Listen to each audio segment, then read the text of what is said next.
on YouTube. So everybody watching us on our social media platforms, share this broadcast, please, on your social media platforms as well. You can donate to the African History Network, $ the AHN Show through Cash App, $ the AHN Show through Cash App. Then also through PayPal, paypal.me/the AHN Show, paypal.me/the AHN Show. All right. And then we're coming up here on a break in just a minute. Let me see. Okay.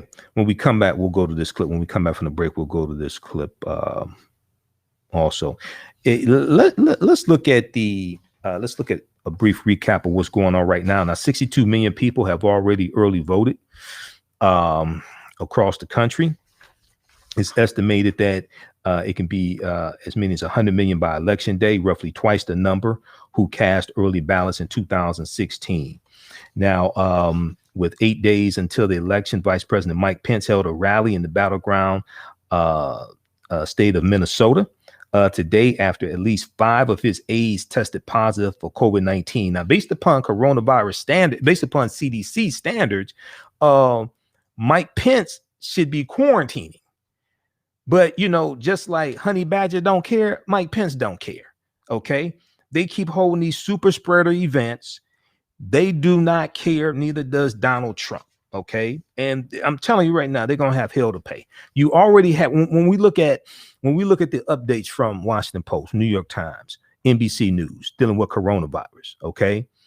Pence puts others at risk by campaigning after coronavirus exposure, experts say. Now, despite his possible exposure to coronavirus, Vice President Mike Pence crisscrossed the country in recent days, keeping up a campaign schedule that experts say put those around him at risk. By Monday, October 26th, the number of his aides known to have tested positive for coronavirus had grown to 5, and the Vice President and Mike Pence scrapped plans to preside over the Senate's confirmation of Amy Coney Barrett. All right, ramming this through. They still don't have a coronavirus bill that they passed in the Senate. Okay, they still don't have a coronavirus bill they passed in the Senate to help the everyday American citizens, but they're going to ram through this Amy Coney Barrett 8 days before the November 3rd election. They should have hell to pay at the ballot box. But he had already headlined rallies in Florida, North Carolina, and Minnesota. All right, we're coming. Let me see. How much time we have before the break, Shakita? You can just come on air and tell me. Okay, ask whether Pence was endangering others. Okay, she sent a text message. All right, time for break. We'll continue this on the other side of the break. You listen to the African History Network show right here on 910 a.m. the Superstation and Future Radio. I'm Michael Imhotep. 313-778-7600 is the call-in number. We'll be back in a few minutes. All right, stand by, everybody. Let me try to connect. How's everybody doing? Can y'all hear me okay? Stand by. Let me reconnect to the station. The computer was running slowly, getting everything up and running today. How's everybody doing? Stand by. We got Erica. We've got Myra. How's everybody doing today? Hey, Shakita. Okay. Shakita. Yeah, this is Michael calling back. Can you hear me? Shakita. Can you hear me? All right, maybe she heard.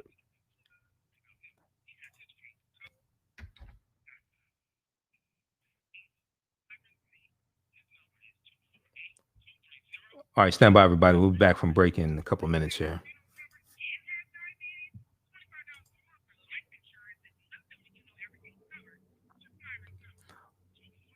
All right, you all can donate to the African History Network, $ the AHN Show through Cash App, $ the AHN Show through Cash App, and through PayPal, paypal.me/the AHN Show, paypal.me/the AHN Show. All right, everybody stand by.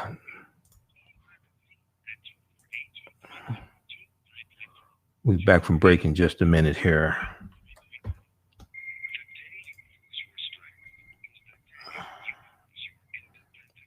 All right. All right. Everybody doing all right? Everybody share this broadcasting on social media platforms. We're back from break in 1 minute, looks like. Introducing MyoHealth, a revolutionary proven approach to increased muscle strength and function in as little as 30 days. Live life on your terms with more energy and confidence. After a serious health issue put me down, MyoHealth's getting me back up again. I'm doing activities that I haven't done for a long time. It really works. How's everybody doing? MyoHealth is a safe, natural dietary supplement, the result of decades of research and 24 human clinical studies. You can live stronger at any age with greater strength, mobility, balance, and energy. Call or go online now and take the MyoHealth 30-Day Strength Challenge. Are you getting the most out of your Medicare plan? Are you sure? Many people with Medicare are eligible for plans that include extra benefits in addition to those found in original Medicare. Benefits like dental, vision, and prescription drug coverage. Call now to see if you're eligible to enroll. The consultation is free with no obligation to enroll. In addition to hospital and medical coverage, at no extra cost, you could also get coverage for prescription drugs, dental, hearing, vision, and more. In many areas, plans with benefits are available with $0 copays for many services, $0 monthly premiums, or $0. That's hospital, medical, and more. Benefits are available with $0.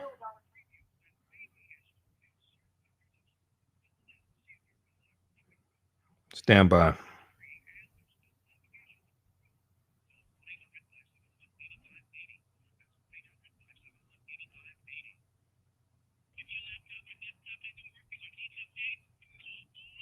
All right. What the hell is it?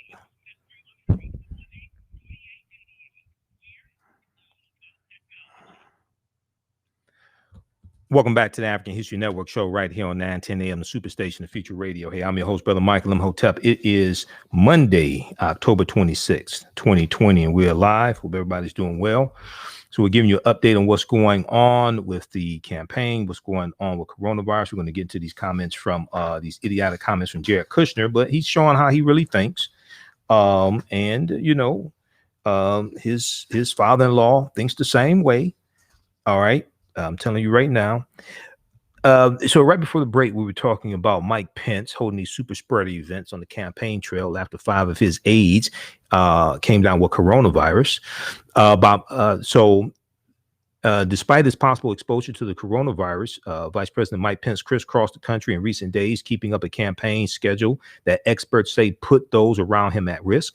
By Monday, October 26th, the number of his aides known to have tested positive for the virus had grown to 5, and the vice president scrapped plans to preside over the Senate's confirmation of Amy Coney Barrett to the Supreme Court that we saw take place today, that charade. All right. And they should have hell to pay at the ballot box, and Democrats should pack the Supreme Court also. OK, this was a straight gangster move. And yeah, I mean, that's what this is. This is a fight for raw, naked power. They don't care, but Republicans don't care about norms. They don't care about justice, morality, none of it. OK, and the Republican senators that voted to confirm Amy Coney Barrett, if they're up for re-election, they need to be voted out of office. Seriously. And they're the same ones that voted to acquit Donald Trump in early February in the impeachment trial. They should have hell to pay. They should never hold public office again. Okay. They sold their souls to the devil, and they owe devil change. They sold their souls to the devil, and they owe the devil change. They violated their oath of office. They violated their oath to defend the Constitution against enemies, both foreign and domestic. This is what has happened. All right. So, but he had already, Pence, he had already headline rallies in Florida, North Carolina, and Minnesota, these super spreader events that they're holding. Now, asked whether Vice President Mike Pence was endangering others by campaigning, former Food and Drug Administration Commissioner Scott Gottlieb, Gottlieb, said that, quote, the short answer is yes, end quote. Now, Pence should receive frequent tests maintain physical distance from others, and wear a medical grade N95 mask at all times, Scott Gottlieb said in an interview Sunday with CBS News. But Pence is not going to do that. All right. Now, coronavirus pandemic is reaching deep into the nation's most sparsely populated states and counties, where distance from others has long been part of the appeal, and this year had appeared to be a buffer against the virus. An 18-year-old University of Dayton student died last week of complications from COVID-19 after a lengthy hospitalization, school officials announced. Faculty, staff, and graduate students had been raising concerns for months about the school's reopening plan.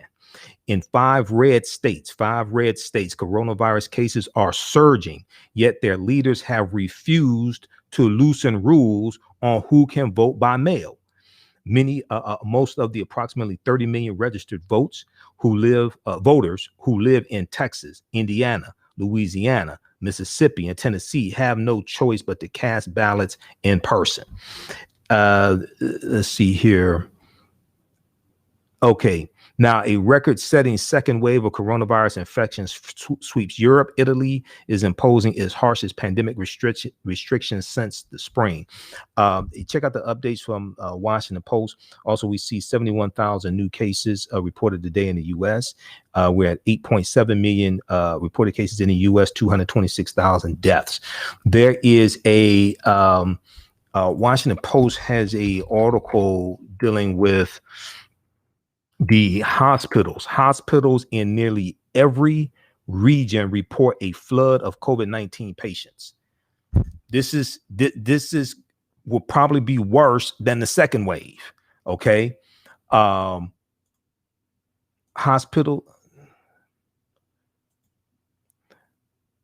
pull this up. Hospitals in every region of the country report are being overrun. Okay, so check that out also.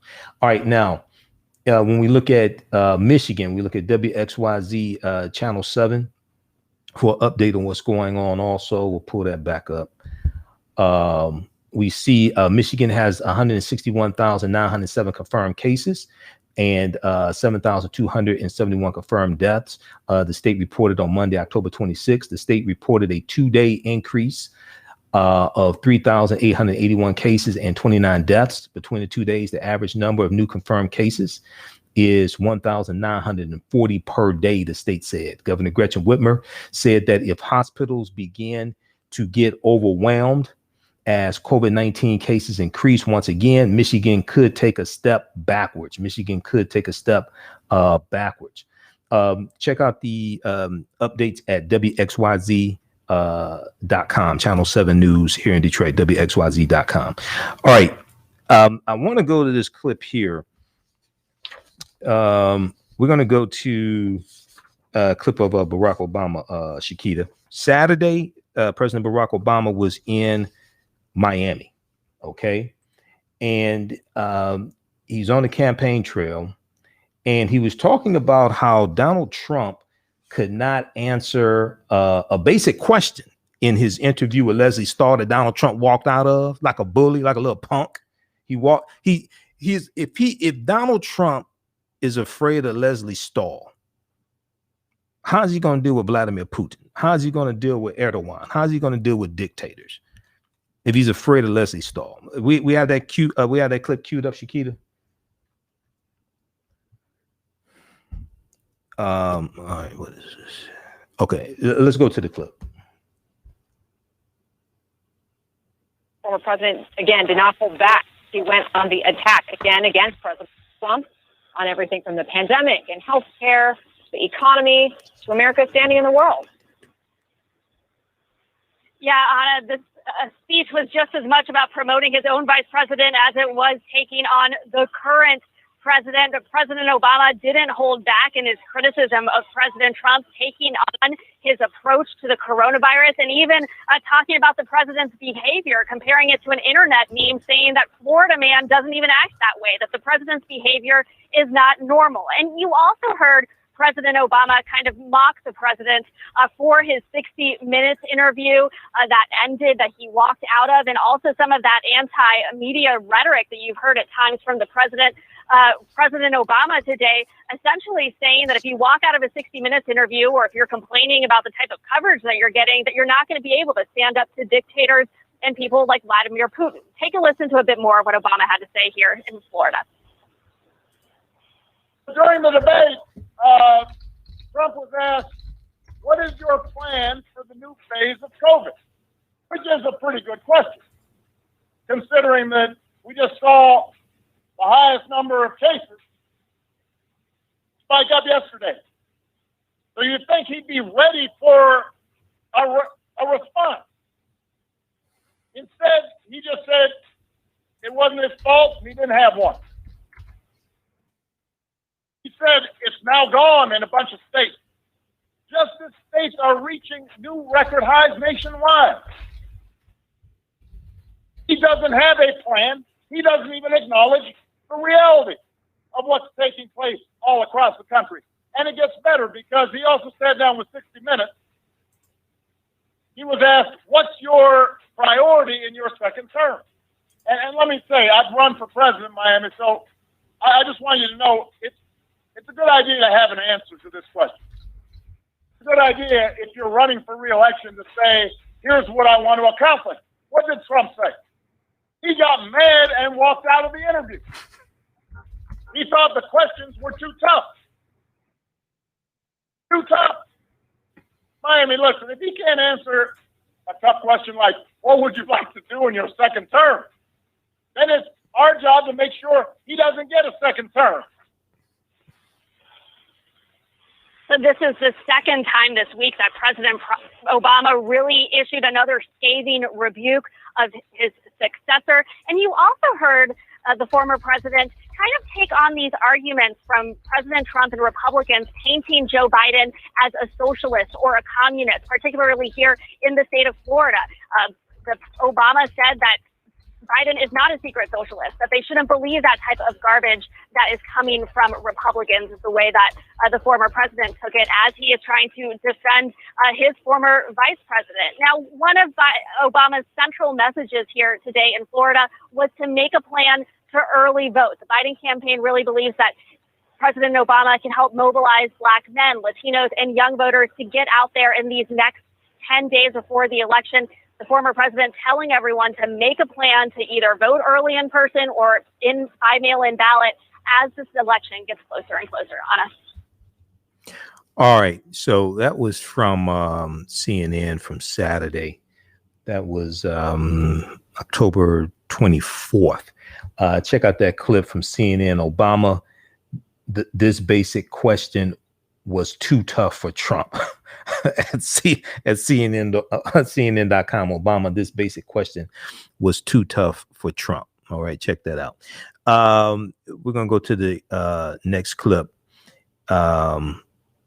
Shakita. So Friday, October 23rd, I think it was.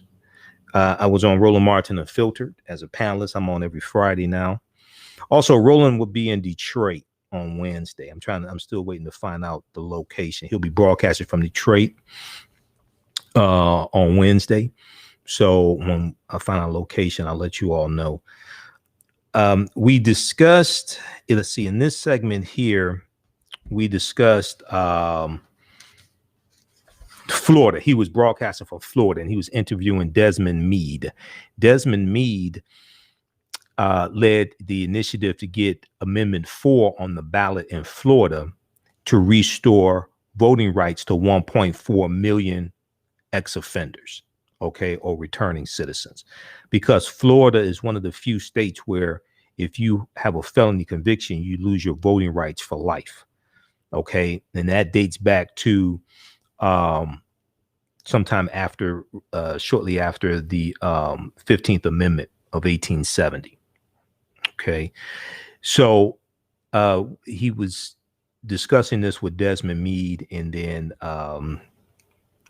he threw it over to me. Let's go to this clip, Shakita.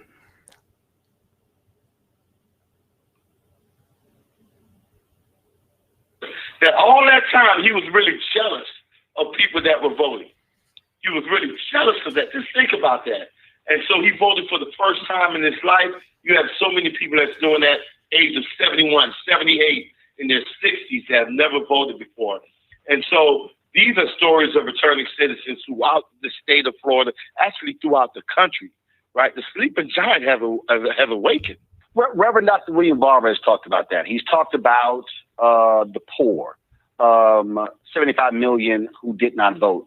91 million total did not vote in 2016. That's eligible to vote. Now I'm going to start talking about those who are incarcerated. And you have people in this country who still want to keep them in prison. I say it's a prison without shackles. Saying, "Oh, you did your time, but now all of a sudden, you still can't vote." Since y'all passed Amendment 4, have you seen an even greater intensity pick up across the country? Folks who now realize that's not the way to go. The governor of Iowa, Republican, restored the voting rights as well. She, Republicans that didn't want to do it, but she said this is the right thing to do. And with no fines and fees requirement. Right. With no fines and fees requirement. And we've seen, we got our brothers and sisters in California right now. They have Prop 17 that's on the ballot that would extend the franchise to people while they're on parole or probation.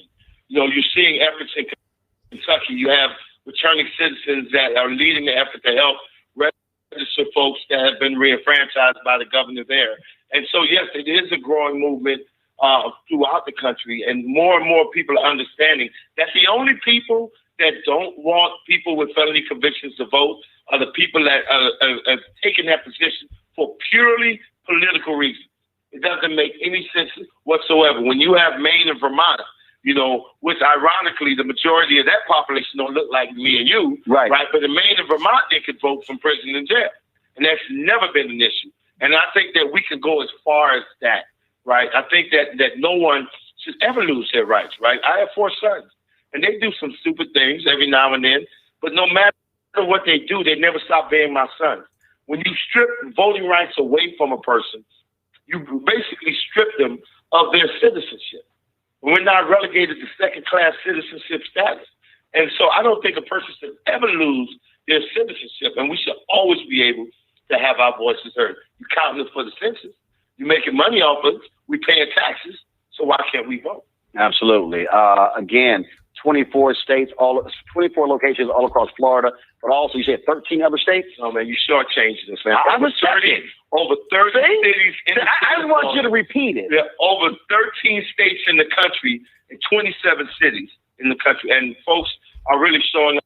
I think it's so beautiful because, as a person that's been through recovery, one of the things I learned in Alcoholics Anonymous is that the most important person in the room is that person that just got off the street. That person that just got sober. And right now at polling locations all across this country, the most important voter at their polling location are those first-time voters, people who've gotten their rights restored, people who have never voted. And we need to make sure that experience is not a traumatic experience, but a lively, exciting experience. And that's why we're throwing down, man. We don't have a big party, right? Because we need them to know that voting is something that they should want to do and enjoy doing, rather than feeling it's a task that they have. Last thing for you, which one of the cameras he should look into?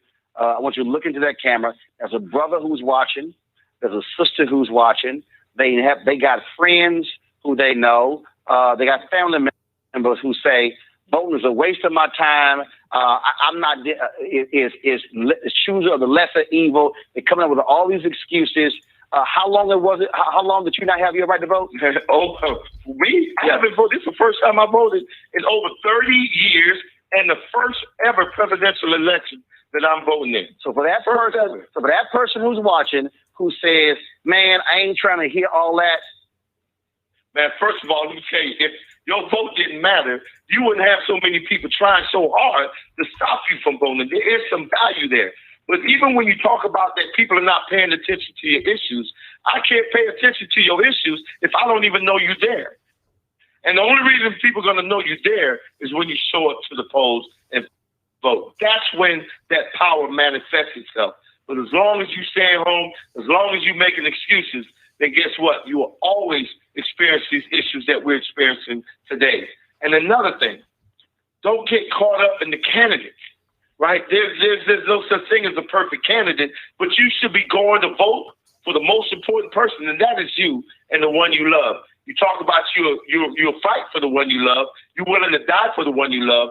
You need to ask yourself, are you willing to vote for the one you love? Because if you don't, there's going to be somebody's neck on yours pretty soon. That's with me. I appreciate it, my brother. Look forward to the event tomorrow. Listen, I'm looking forward to having you, man. We turning up. All right, then. Desmond, I appreciate it. Thanks a bunch. And, of course, y'all, I will be rocking my Let My People Vote shirt tomorrow. We're going to be live streaming the event. It starts at what time tomorrow?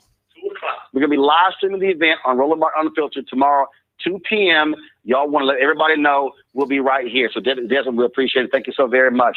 Michael, I want to start with you. The point that Desmond made right there. Again, there are brothers and sisters out there, especially brothers who say, man, this is a waste of my time. But the reality is you can't change anything. You can't change anything in this country without public policy. So you can't say, I want to see stuff change if you don't vote for the folk who are in position to actually change stuff. Well, Roland, politics is the legal distribution of scarce wealth, power, and resources, and the right of the law. Can you hear me? Can you hear me? Hi. You're live. Go ahead.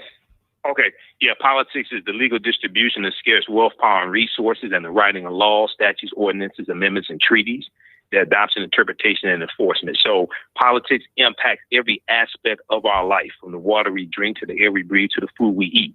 When we look at the protesters over George Floyd and Ahmaud Arbery, you have to have people in office to properly respond to your demands and your protests. Well, how did they get in office? Okay, they were elected in the office, or they were appointed by somebody who was elected.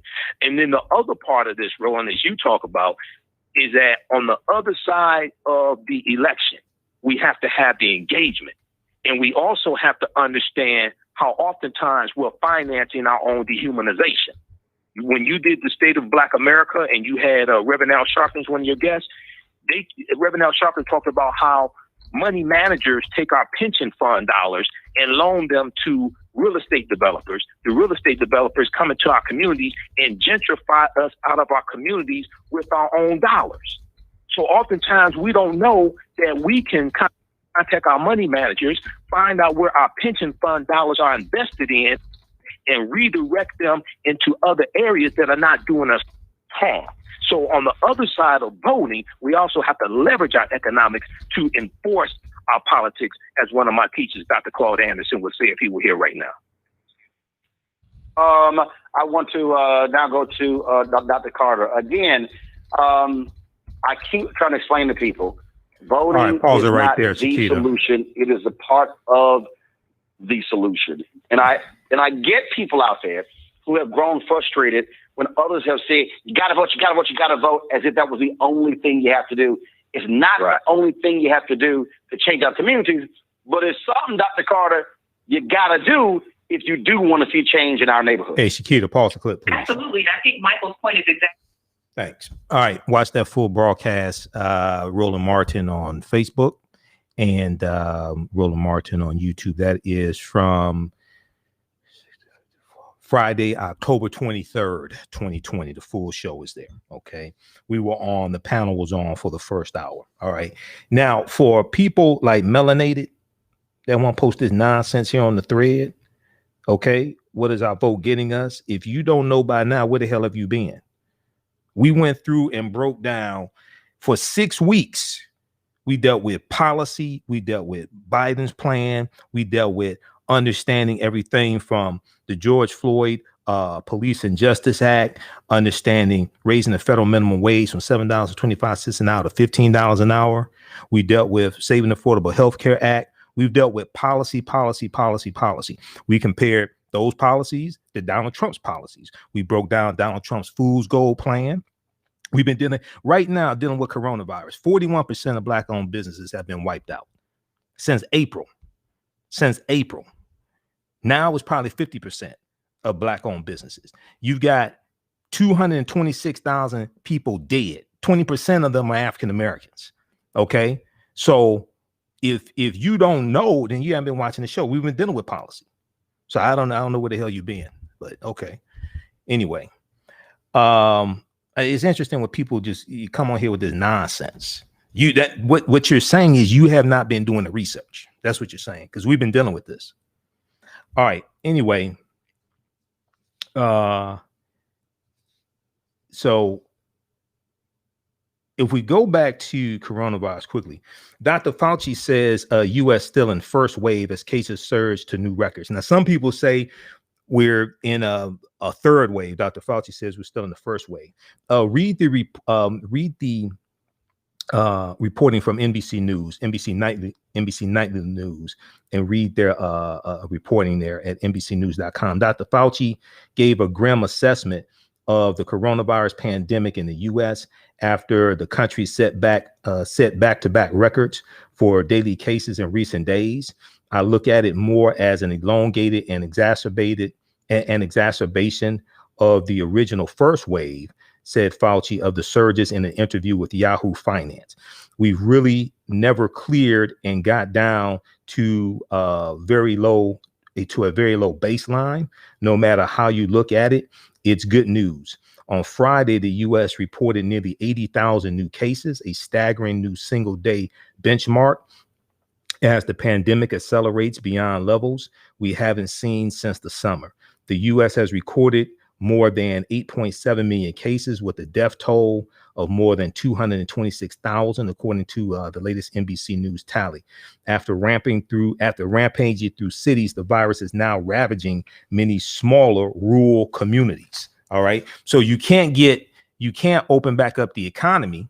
You can't open back up the economy until you get coronavirus under control. Okay. This is what people don't understand. All right. You can't open back up the economy until you get coronavirus under control. To do that, you have to get coronavirus under control.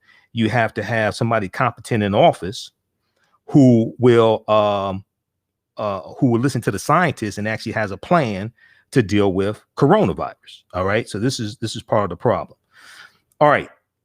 So check that out. And then also look at the article here. We'll post a link here. Hospitals in nearly every region report a flood of COVID-19 patients. Hospitals in every region report a flood of COVID-19 patients. Okay. But you can't get that under control until you get another coronavirus bill passed through Congress. The $3.4 trillion HEROES Act passed the House of Representatives in mid-May 2020. I think it was May 15th, 2020. It's stuck in the Senate. Okay. That the bill that Democrats in the House passed had funding to help hospitals. Okay. And also funding for states, because a lot of states are being crushed by the weight of being crushed by the weight of paying unemployment insurance. And many states, because of the state constitution and because of various laws that have been passed in the states, have to have a balanced budget. They can't run a deficit like the federal government can. Okay, so they need to be bailed out by the federal government. They need funding. All right, so check out this article here from the Washington Post. All right, let's continue here. So Jared Kushner made some comments today on Fox and Friends, of all places. They're not really friends, but it's called Fox and Friends. Whose friends are they? You ever ask yourself that question? Fox and Friends, whose friends are they? Okay, and they're crazy like a fox or sly like a fox. But if we look at this article here from NBC News, Kushner said Trump's policies can help people break out of the problems that they're complaining about, but he can't want them to be successful more than they want to be successful. He can't want them to be successful more than they want to be successful. Now, Jared Kushner is the poster boy for white privilege. Jared Kushner is the poster boy for white privilege. He has a top level position he's totally unqualified for. He owes Deutsche Bank $285 million. There's no way he should have security clearance. or in Deutsche Bank, that type of money. And then when you go through and look at when the application that he filled out for the security clearance, he had to go back a number of times and change the foreign contacts that he had, the foreign relationships that he had. He had to amend that a number of times also. But White House advisor Jared Kushner described Black America's issues with inequality and racism as, quote unquote, complaining in an interview on Monday. Quote, the thing we've seen in the Black community, which is mostly Democrat, he said on Fox and Friends, is that President Trump's policies are the policies that can help people break out of the problems that they're complaining about. But he can't want them to be successful more than they want to be successful. Which policy is he referring to? Donald Trump can't even help poor white people. Donald Trump can't even help poor white people. What the hell is he? What is Jared Kushner talking about? Kushner's words appeared to blame Black America's disproportionate lack of wealth and job opportunities, as well as health disparities and other inequalities, on a lack of drive, suggesting that the problem is that Black Americans don't want success enough. However, his comments did not address the roots of systemic racism. Well, Donald Trump doesn't want to address systemic racism. Donald Trump doesn't really want to, he doesn't want to really deal with the fact that systemic racism exists. In the interview, one of the interviews with Bob Woodward had to press him to admit that systemic racism exists. But Donald Trump really don't want to admit in public. And then when it comes to systemic racism and policing, his attorney general William Barr didn't want to admit systemic racism and policing exists. Quote, this dismissive approach to the issues that Black voters care about is indicative of Trump's callousness and disregard for the lives of Black people. So notice how Trump does not want to deal with how African Americans are disproportionately harmed and disproportionately die from coronavirus. Notice that remember in 2016, he asked Black people, what the hell do you have to lose? And I told you the correct answer is everything. Right. Now you're going to have a massive number of evictions and foreclosures that actually starting to hit now, but we're going to see it even more over the next few months. Right. They're disproportionately going to negatively impact African Americans. Trump doesn't even want to address that. So Brandon Gassaway, the Democratic National Committee's national press secretary, said this in a statement. This dismissive approach to the issues that Black voters care about is indicative of Trump's callousness and disregard for the lives of Black people. He said, quote, we cannot afford another 4 years of a White House that does not take our voices seriously and tells us to be grateful for whatever scraps are left over from the bargaining table. All right. So check this out. Now, Kayleigh McEnany, Donald Trump's White House press secretary, who actually caught coronavirus as well. She released a statement and said, quote, it's disgusting to see internet trolls taking senior advisor Jared Kushner out of context as they try to distract from President Donald Trump's undeniable record of accomplishment for the Black community from criminal justice reform. So he takes credit for the First Step Act. And we know the Congressional Black Caucus pushed to help to get the First Step Act passed. We talked about this Sunday night and the previous Sunday. But then Trump reversed many of the criminal justice reforms that were put in place by the Obama administration. Stopped doing investigations into the patterns and practices of the police department, nominated 2 attorney generals who are against criminal justice reform. OK, so when you look at the Trump administration has taken a hands-off approach to policing. They reversed President Obama's initiative to abolish privatized prisons and not renew federal contracts with privatized prisons because Trump supports privatized prisons. So he reversed that initiative when he got into office. And then and also Core Civic and Geo Group, 2 of the largest owner-operators of privatized prisons, donated almost $600,000 to Donald Trump's presidential campaign in 2016. They may be donating now. I haven't checked. 2016, they did. All right. And then they got a payoff on the other side because their stock price went up quick, shot up in February 2017 when it was announced that the Trump administration was reversing the Obama administration's initiative to abolish privatized prisons at the federal level. At the state level, because of the 10th Amendment, states have enormous powers. States can still have privatized prisons. OK. All right. we'll continue. Those watching on social media platforms, keep watching the African History Network on Facebook and Michael Imhotep on YouTube. We're out of time here on 9:10 a.m. Superstation. We're here Monday through Friday, 11 p.m. to midnight, and Sundays 9 to 11 p.m. Eastern Standard Time. You can donate to the African History Network, $ the AHN Show through Cash App and PayPal.me/the AHN Show. Remember, right now, it's correct wrong behavior. It's not over till we win. Wakanda forever. Stay tuned for Michael Baisden, and we'll talk to you tomorrow night. Peace. All right, those on social media, stand by.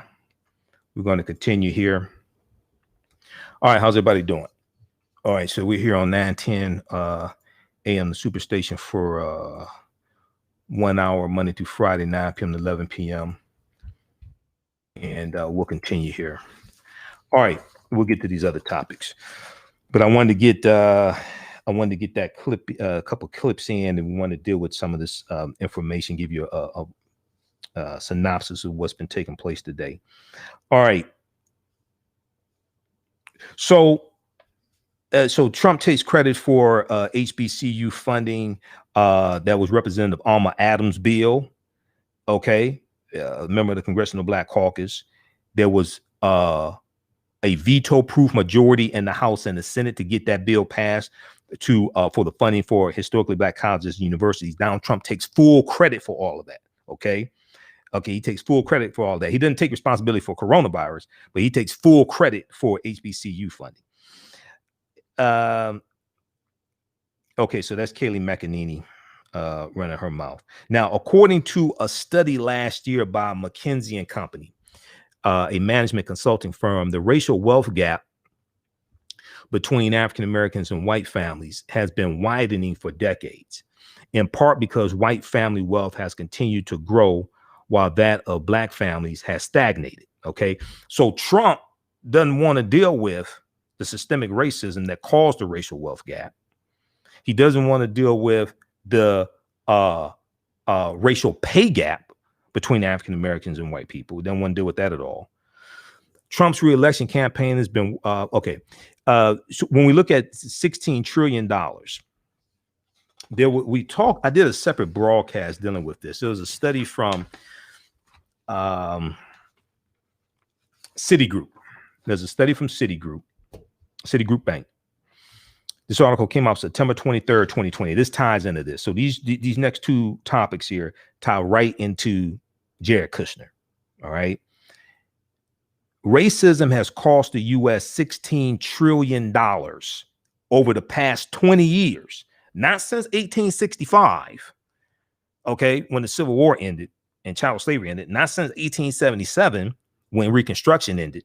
Okay, not since 1945 when World War II ends. All right, not since 1970 at the end of the Great Migration. Okay, no, since the year 2000.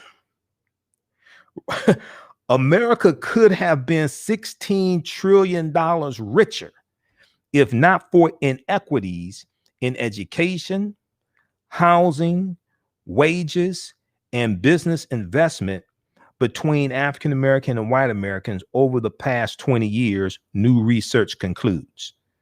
America could have been $16 trillion richer if not for inequities in education, housing, wages, and business investment between African Americans and white Americans over the past 20 years, new research concludes. The study released by Citigroup in September 2020 is the latest in a body of research that attempts to quantify the economic impact of systemic racism that Trump and a lot of Trumpites are in denial exists. Okay, this study is the latest in a body of research that attempts to quantify the economic impact of systemic racism. Citigroup arrived at its $16 trillion figure after estimating that African Americans have lost $113 billion in potential wages over the past 2 decades because they could not get a college degree. African Americans lost $113 billion in potential wages over the past 2 decades because they could not get a college degree. So when we talk about making college affordable And if you come from a household that makes $125,000 or less, you can go to college for free. That saves African Americans a lot of debt from going to college. When you can come out of college largely debt free, in general, as long as you don't screw up with credit cards, things like this, in general, you're going to have a better credit rating. You can get a car at a lower interest rate. You can buy a home when you're ready to buy a home at a lower interest rate, save money. You can, in general, most likely buy a home sooner.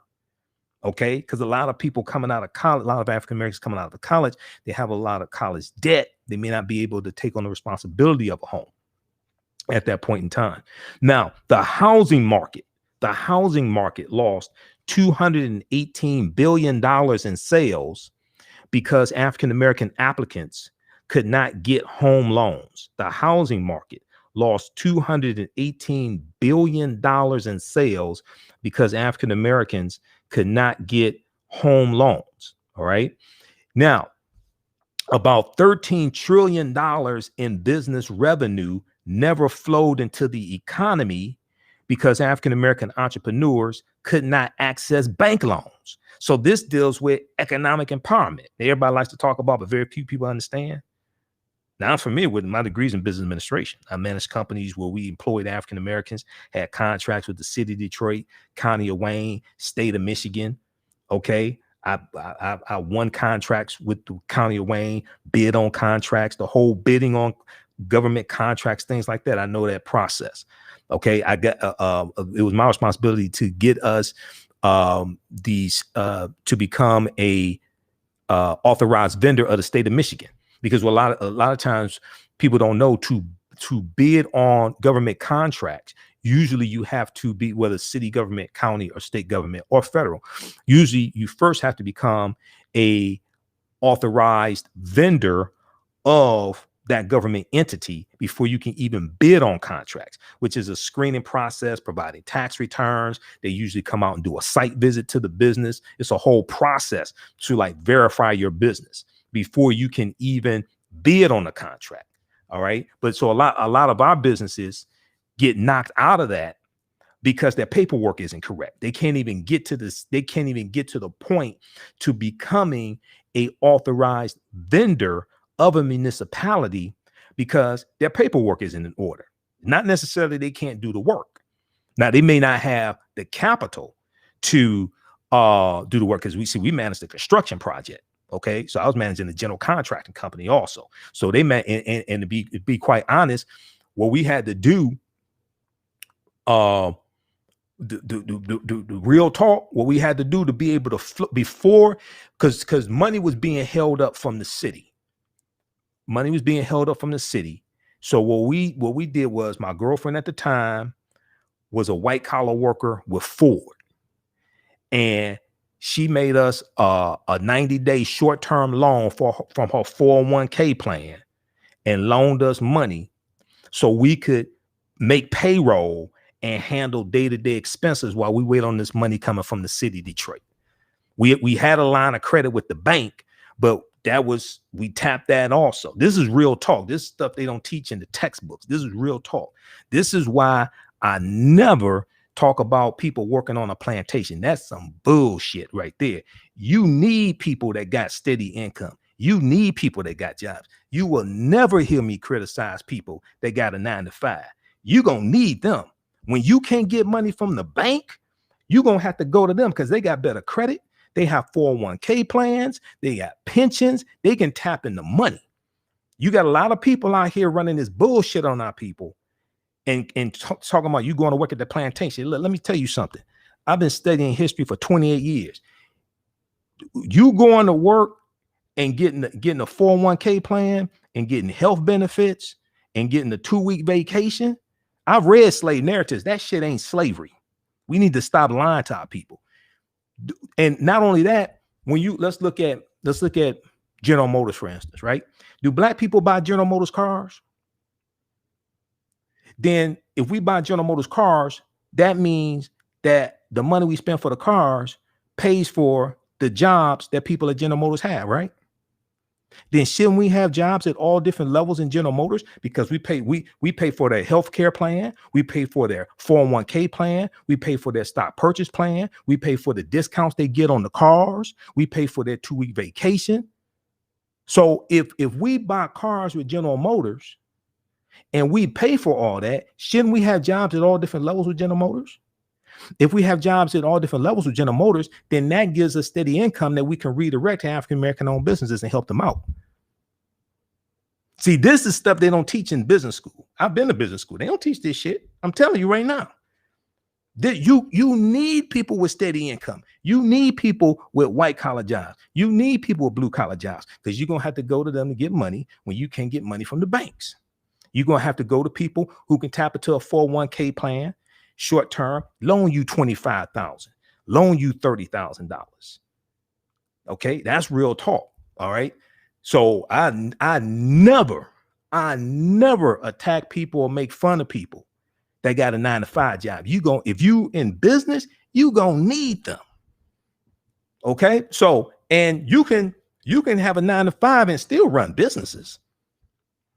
All right. You can have a 9-to-5 still run. It's not an either or, because what one of my former college professors who I went to work for, he's teaching at Wayne State, and he and his partners, they all had 9-to-5 jobs there in corporate America, things like that.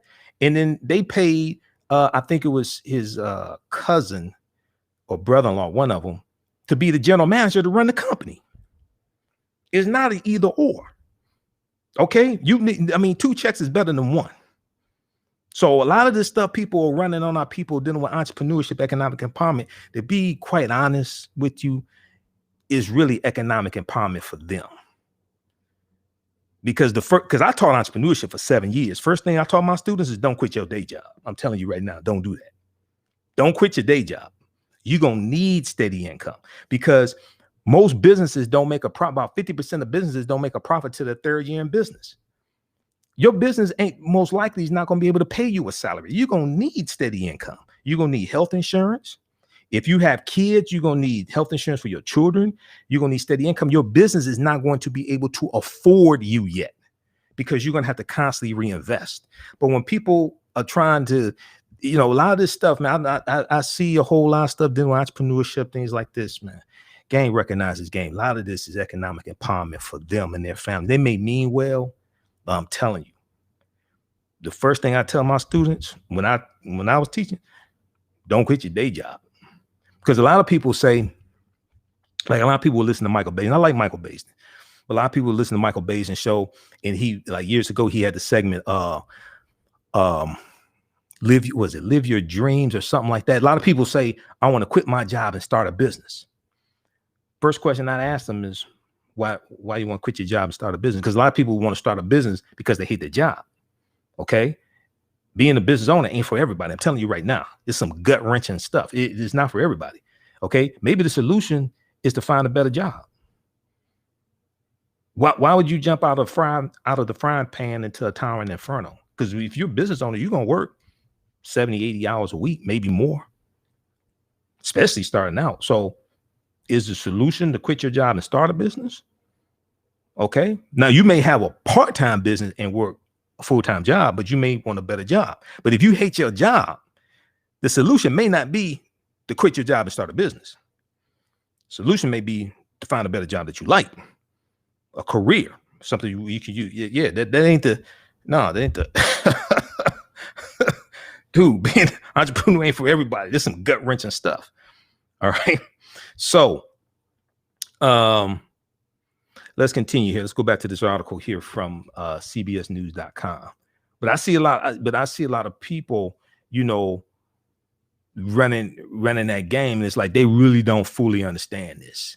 Okay. I've seen it all. The hardest thing to do is try to run a Black-owned business during a recession. That's extremely tough. All right. I've seen one of the partners die of cancer. I've seen the recession hit Detroit. Businesses close up, buyouts from the auto industry, all that stuff. Okay. So a lot of times when people are promoting entrepreneurship, okay, and own your own business, stuff like that, they ain't talking about like when times are tough. They're talking about when times are good. Okay. All right. Let me pull up this article here from CBS News. And one of the things I recommend people do, if you want to start a business, you want to be a business owner, go to like a local community college, take at least one entrepreneurship class, because it'll save you thousands of dollars in experience. It'll save you thousands of dollars in mistakes if you take at least one entrepreneurship class. Okay, even if you have a degree in business administration, because business administration does not necessarily prepare you to be an entrepreneur. It prepares you to work in a business or maybe manage a business. Okay, I took entrepreneurship classes at Wayne State's business school also. So they had business classes, and then they had entrepreneurship classes, which is a totally different mindset.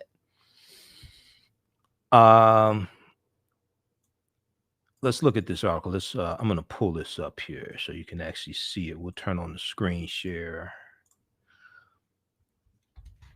Let's see here. Okay.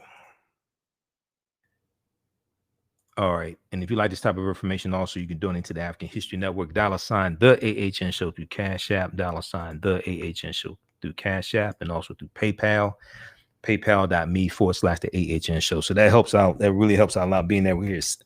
Really helps out a lot being that we're here 6 days a week instead of 1 day.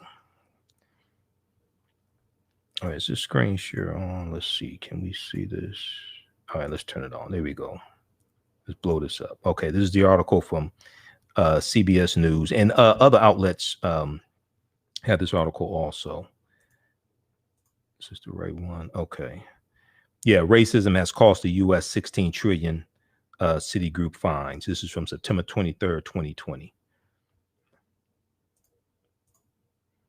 All right, let's continue here. So Black workers have lost 113 billion in potential wages over the past 2 decades. The housing market lost 218 billion in sales because black applicants could not get home loans. Black applicants could not get home loans. Now, this is for buying homes.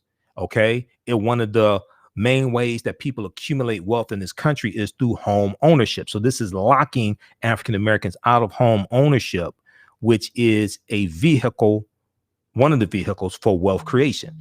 About 13 trillion in business revenue never flowed. About 13 trillion in business revenue never flowed into the economy because Black entrepreneurs could not access bank loans. Okay. Now, also speaking of wealth, let's see, speaking of wealth and asset, now 2 women who like actually know what the hell they're talking about are Yolanda Spivey and Nicole Compton. All right. And they have a webinar. I'm going to be interviewing them later this week. They have a live webinar coming up Saturday, October 31st. It's Halloween, 10 a.m. to 11:30 a.m. Eastern Standard Time. Estate planning and your wealth. We posted a flyer on our Facebook fan page, The African History Network, about this today. Estate planning and your wealth. It's your money. We show you how to keep it in the family. It's your money. We show you how to keep it in the family. Yolanda Spivey is an insurance and estate planning. She's an insurance agent, and Nicole Compton is an attorney. So they deal with insurance and estate planning made simple and presented by Yolanda Spivey and Nicole Compton. Visit their website, estateplanning.school, estateplanning.school for more information. All right. And we're going to interview them also. Okay, let's continue here. Oh, you know what? Let me turn this off. All right, yeah. So that's coming up Saturday, October 31st. Okay. All right, so let's continue here.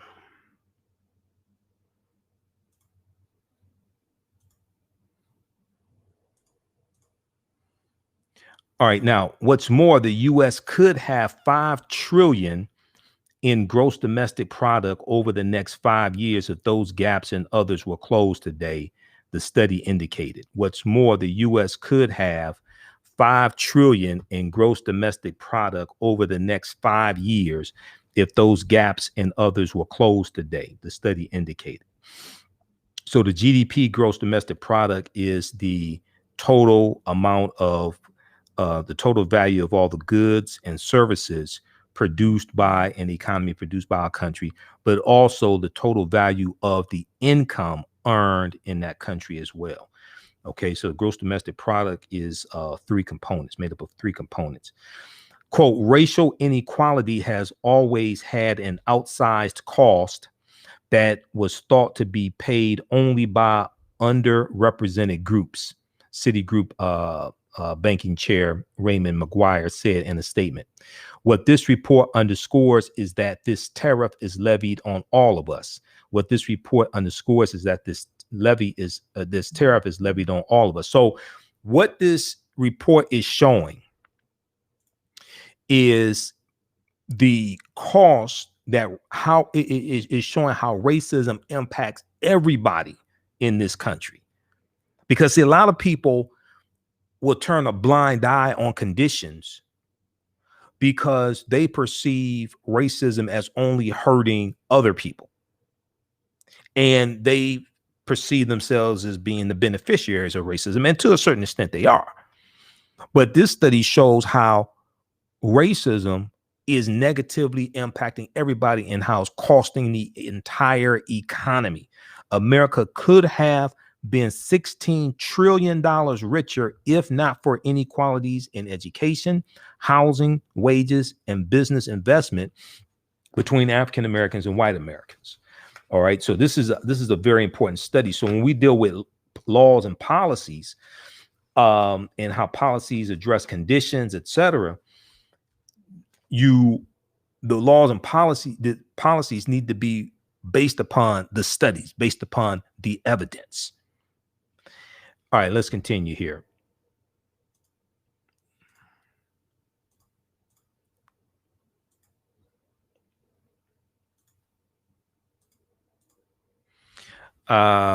Okay, so Federal Reserve data showed that white households net grew 43% to 61,200 between 1995 and 2016, while it remained flat at 35,500 for black families.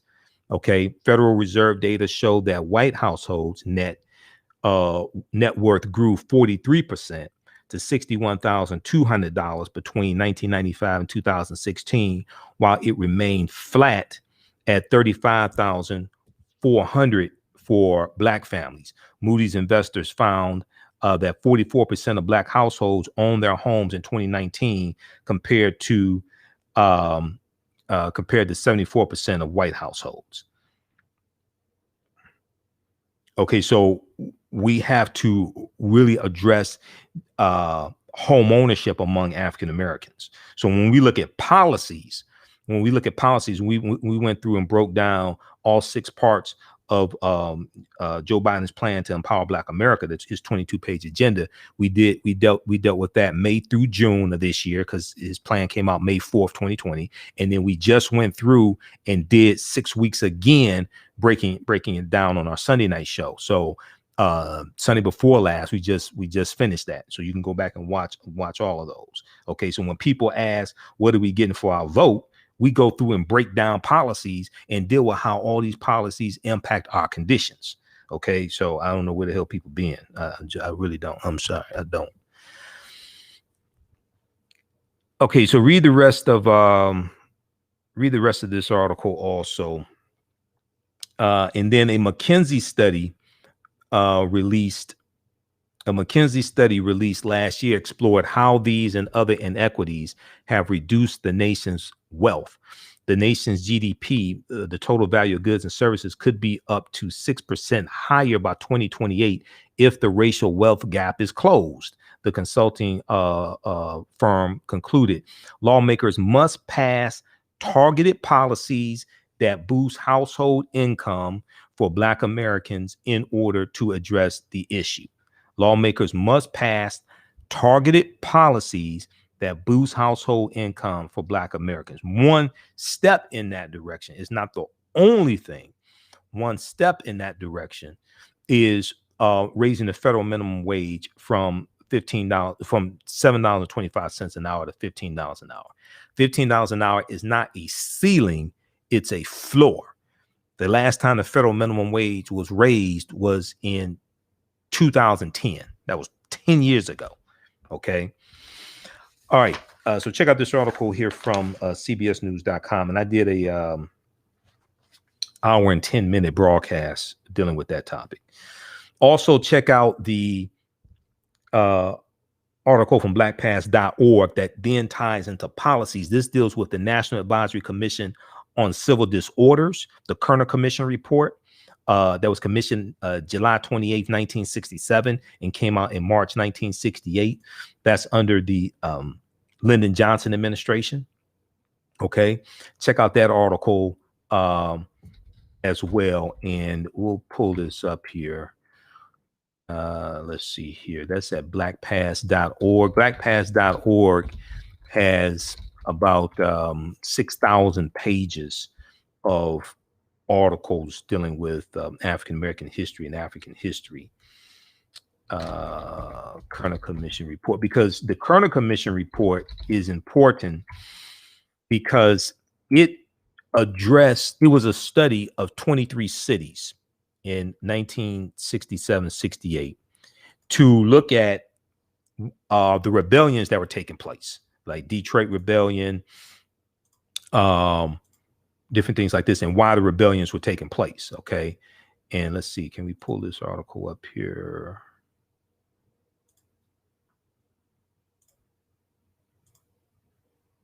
Okay. This one right here. This is an extremely important article. 1967 Advisory Commission on Civil Disorders, Kerner Commission report. When we look at this, and I've done a presentation on this also.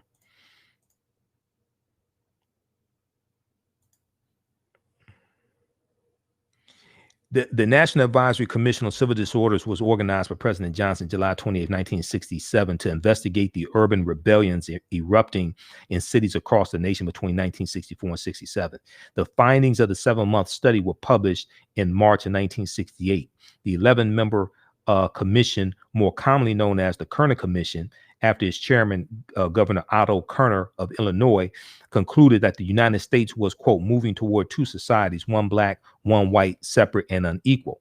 Okay, so they wanted to address, President Johnson wanted them to answer 3 questions, okay, the commission. When it came to the rebellions that were taking place, he wanted to know what happened, why did it happen, and what can be done to prevent it from happening again. What happened, why did it happen, and what can be done to prevent it from happening again.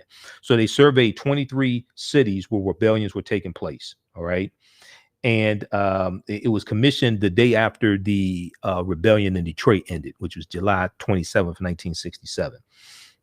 So if we go down here, it said answering what can be done, let's see here, in responding to why the rebellions occurred. The Kerner report pointed to African Americans' frustration and feelings of powerlessness. Let me see. Can you all read this? How's this coming through? Can you all read this? Let me see. Do I need to blow this up? How's the text? Is it large enough? Can you all read it? Let's see. Let's increase the font size. Let's zoom in on this.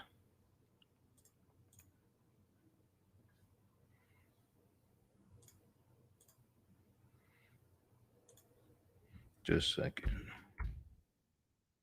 All right, is that better? Okay, in responding to why the rebellions occurred, the Kerner report pointed to African Americans' frustration and feelings of powerlessness regarding extremely high rates of unemployment and underemployment, poverty, police brutality, and inadequate public services. The report continued that a largely poor Black population was confined to the central cities, while a predominantly white population moved out, and that the racism of white Americans was, quote, essentially responsible for the explosive mixture, end quote, leading to the uprisings. The report continued that a largely poor Black population was confined to the central cities, while a predominantly white population moved out, and that the racism of white Americans was, quote, essentially responsible for the explosive mixture, end quote, leading to the uprisings. Now, answering the question of what can be done to prevent this in the future, the commission suggested that the federal government intervene to improve housing, improve education, improve employment opportunities, and improve social services for African Americans. Also, to dismantle discriminatory practices in education, discriminatory practices in employment, in the police force, and criminal court system. So they're basically talking about addressing systemic racism that Donald Trump is in denial of, and it appears Jared Kushner is in denial of also.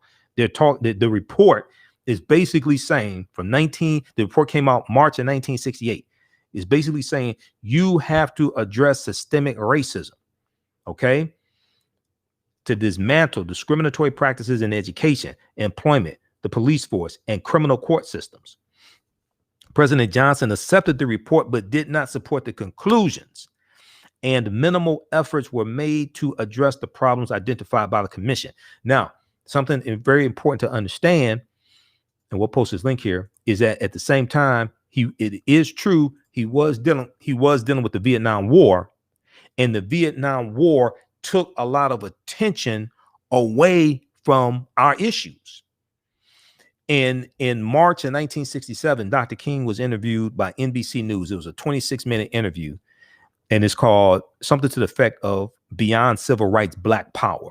Beyond Civil Rights, Black Power. And Dr. King is talking about the next phase of the civil rights movement. And in that interview, and we've played it on our show before, our Sunday night show, in that interview, he talked about how because of the Vietnam War taking place, it's much harder to draw attention to civil rights issues. Okay. And how it drew attention away from it. But the Kerner Commission report is something that has to be revisited, because they did the investigation. They laid it all out and said what was the cause and how to address it. So in March of 2018, which was the 50th anniversary of the Kerner Commission report, there was some talk about it. And I read articles like Washington Post. I read articles about it, but that really needs to really be looked at again, because they already admitted what was going on. All right. So we have this study here from Citigroup. And then let's look at this one here. This other one. This deals with, this is an article from thehill.com. And I forgot when this article came out a couple of days ago, actually. Let me pull this up. New research details effect of Black tax on African American home ownership. New research details effect of Black tax on home ownership.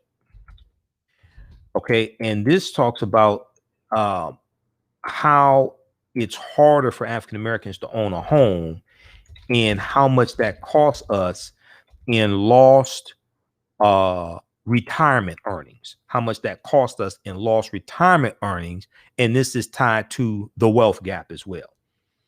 Okay, so when Jared Kushner talks about African Americans have to be willing to be successful, you need to talk about leveling the playing field and addressing white supremacy and racism and systemic racism, and understanding racism is a system of advantage and privilege distributed based upon race. Okay, they don't want to address the system, and they don't want to address racism. They just want to say try harder. Okay, let's see here. So let's flip over to this one.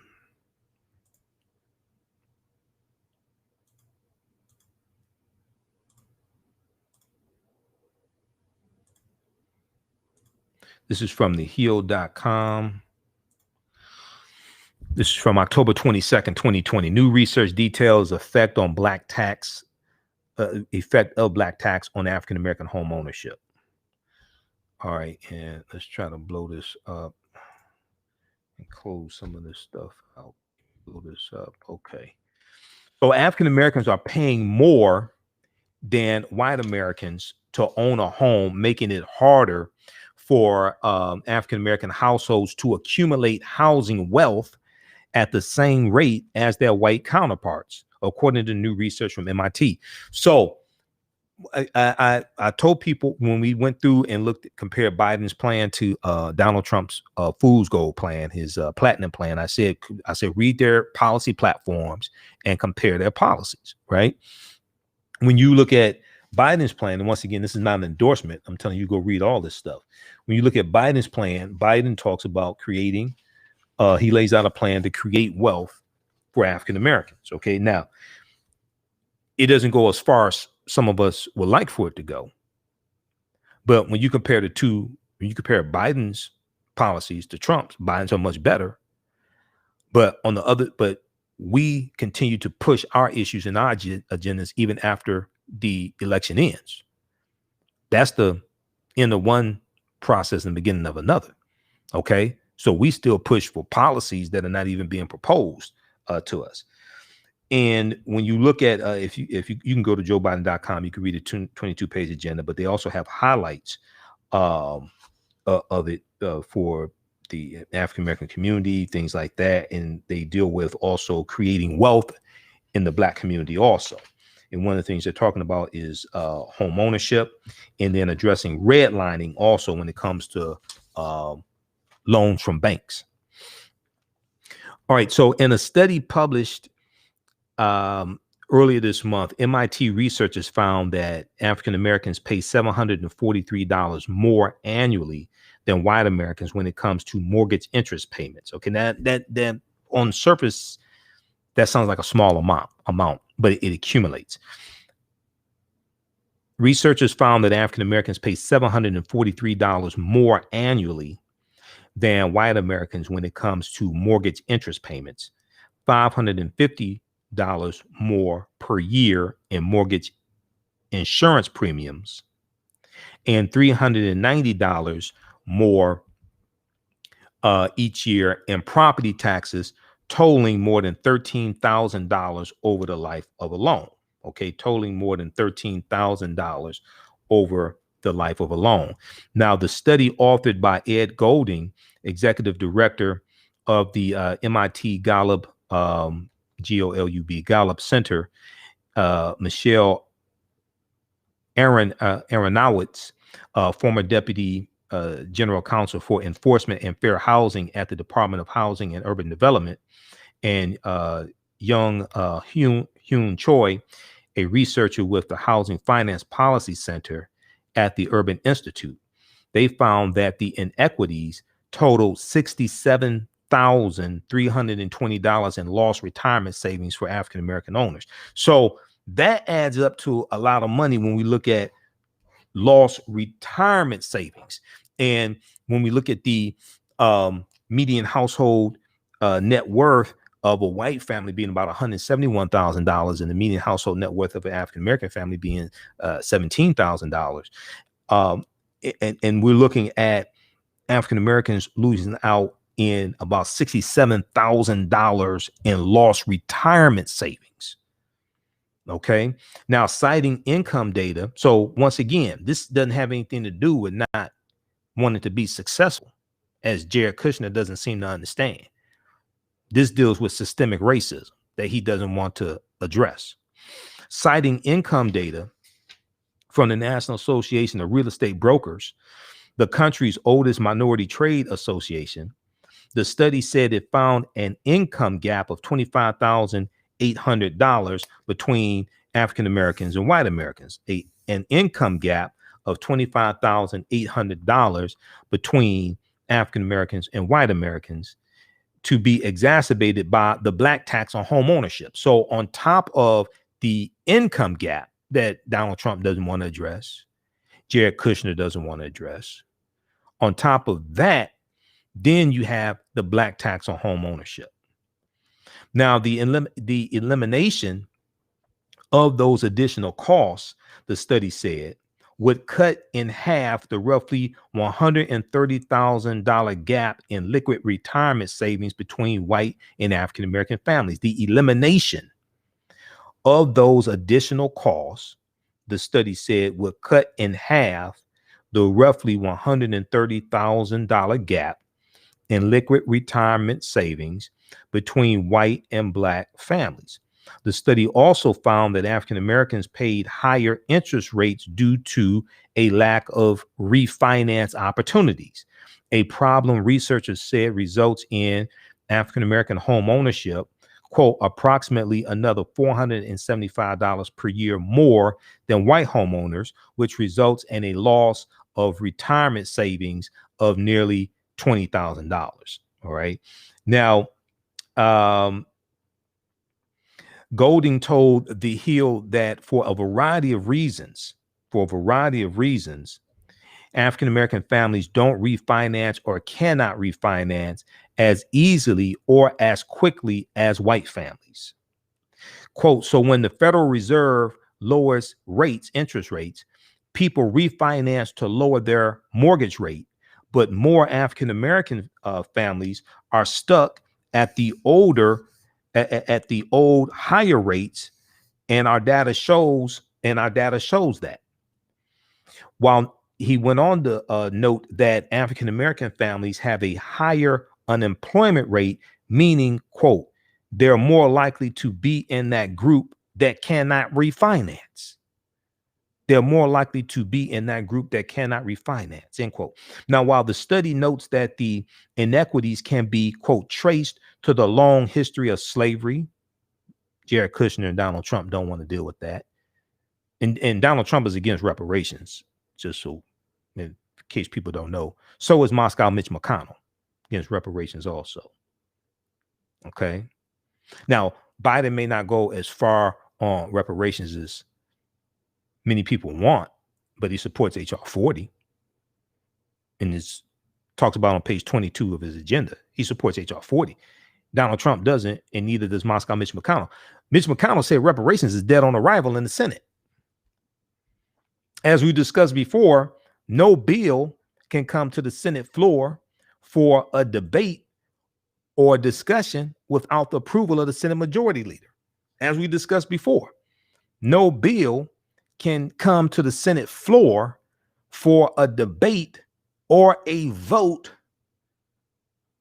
without the approval of the Senate Majority Leader. The Senate Majority Leader controls the Senate.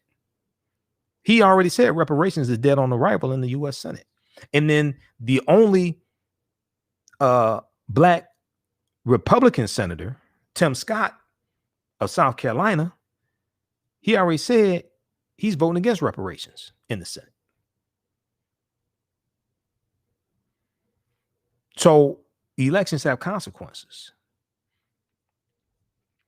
So you have to understand how to advance, because reparations is a legislative process based upon Article 1 of the U.S. Constitution. It has to pass both chambers of the legislative branch of government, U.S. House of Representatives and U.S. Senate, before a president can sign it into law.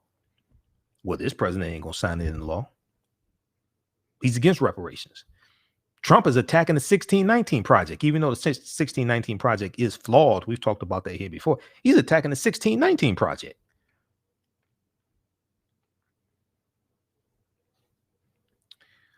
All right, let's continue here.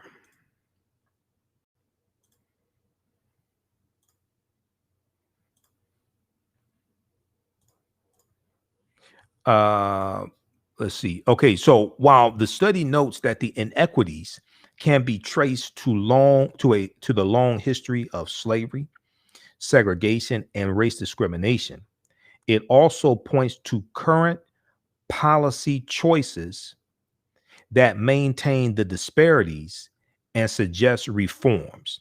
It also points to current policy choices that maintain the disparities and suggest reforms. Politics is the legal distribution of scarce wealth, power, and resources.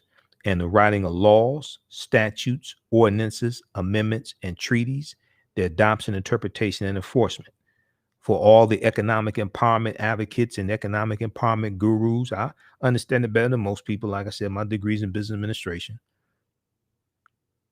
Politics, laws, and regulations shape the economy that your Black-owned business operates within. So in 2016, when people were saying, we don't need to vote, we just need to do economic empowerment, invest in the stock market, I said, that's good. I'm not against that. But you also need to elect a president who's going to protect the economy that your Black-owned business depends upon and operates within. You also need to vote for a House of Representatives in the U.S. Senate that's going to pass legislation to help and protect the economy and your African-American owned business. And also the people who spend money with you in your business to keep you in business so you don't have to get a job on the assembly line next to them or get a job in a cubicle next to them, they depend on the healthy economy also. So a lot of times people don't understand how all this comes together. It ain't just about you, it's about we. It's about us. It's about understanding how all this impacts us, not your business as an individual. Your business depends upon people having money to spend with your business. So you stay in business. Otherwise, you have a grand opening and grand closing.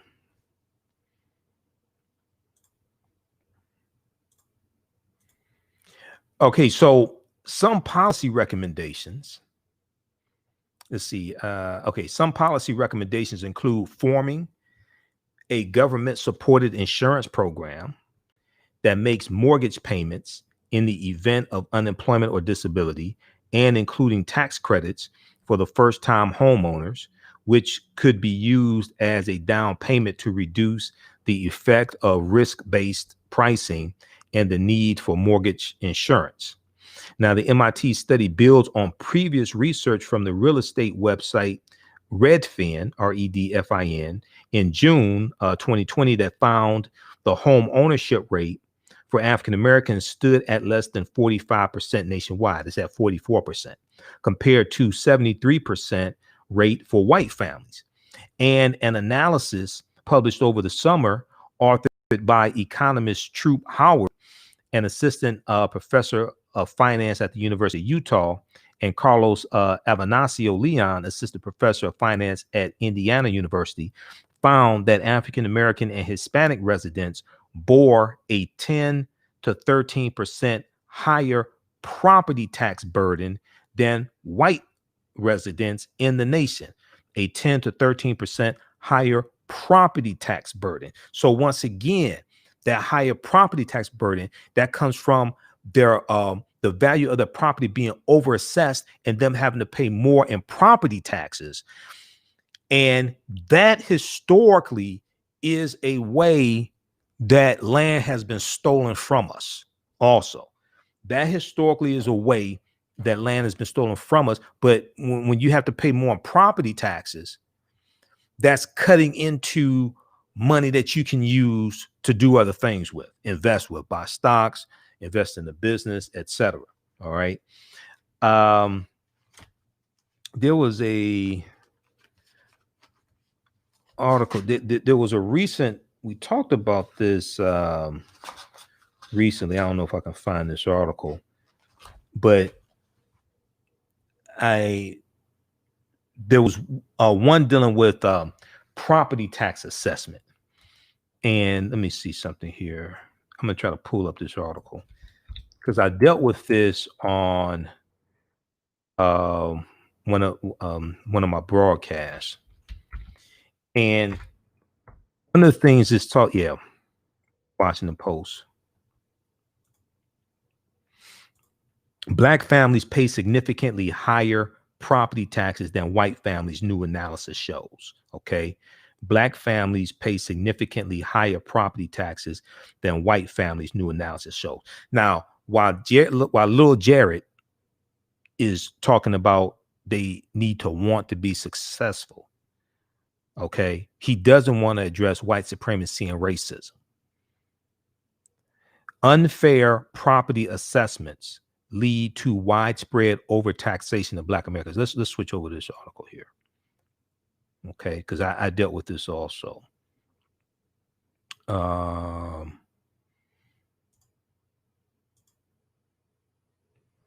Let's flip over.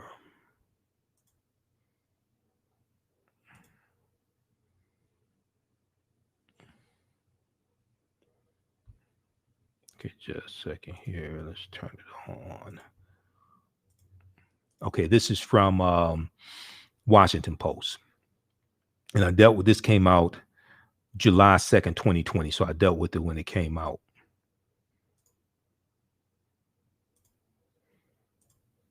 Black families pay significantly higher property taxes than white families, new analysis shows. Unfair property assessments lead to widespread overtaxation by Black Americans' home. Damn it, if you're going to use Black to denote 49 million people, at least capitalize Black. I hate it when they do stuff like that. Look at this. Now they got it in the title, but that's just because it's the first. That's the first word in the name of the article. But right here, damn it, if you're going to use Black to denote African people, at least capitalize the being Black. All right.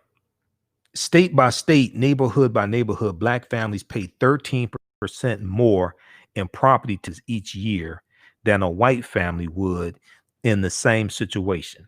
And you know, when I write, I capitalize white, I capitalize B. If I use Black to denote African people, I capitalize the B, and I also capitalize the W in white, just to be fair. 13% more on property taxes each year than a white family would in the same situation. A massive new data analysis shows. Black-owned homes are consistently assessed at higher values relative to their actual sale price than white homes, according to a new working paper by economist Troop Howard of the University of Utah and Carlos Avenancio Leon of Indiana University. African Americans have long said they bear a disproportionate burden for taxes. Y'all see that?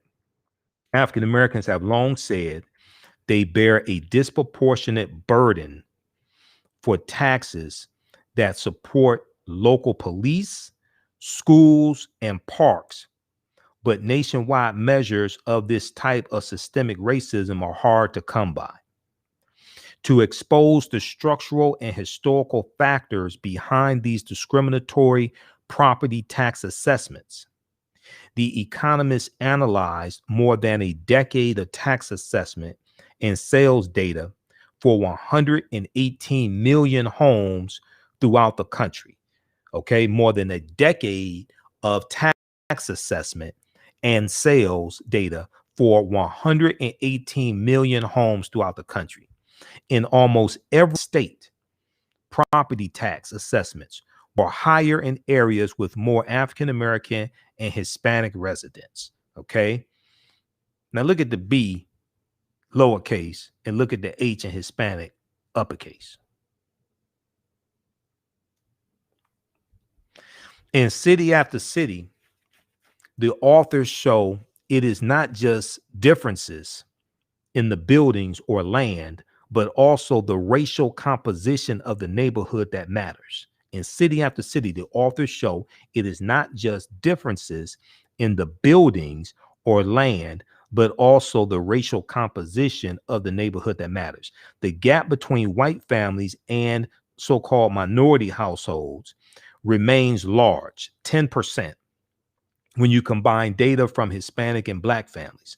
The authors excluded California because Proposition 13, passed in 1978, drastically changed how property is valued there.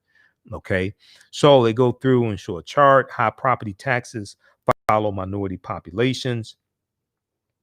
Let's see here. We've always considered that in addition to paying your regular tax, there was a Black tax. There was a Black tax that goes along with it. Said Charles, who spoke on the condition that his last name not be used, citing elevated personal and professional risk faced by Black men right now. Also, look at this article. Redlining was banned 50 years ago. It's still hurting minorities today. Okay. Redlining was banned 50 years ago. It's still hurting minorities today. All this deals with laws, policies, regulations that impact our conditions. Politics is the legal distribution of scarce wealth, power, and resources, and the writing of laws, statutes, ordinances, amendments, and treaties, their adoption, interpretation, and enforcement. And in this article here, one of the let's see, Dorothy Brown, an Emory University law professor who researches systemic racism in tax policy and was not involved in the study, sees the same pervasive effect. Quote, the structure of the property tax system operates to disadvantage Black Americans, she said. The structure of the property tax system operates to disadvantage African Americans. That's how structural racism is. It's built into the system. Little Jared does not want to address this. Donald Trump does not want to address this. Okay. Mike Pence running around the country.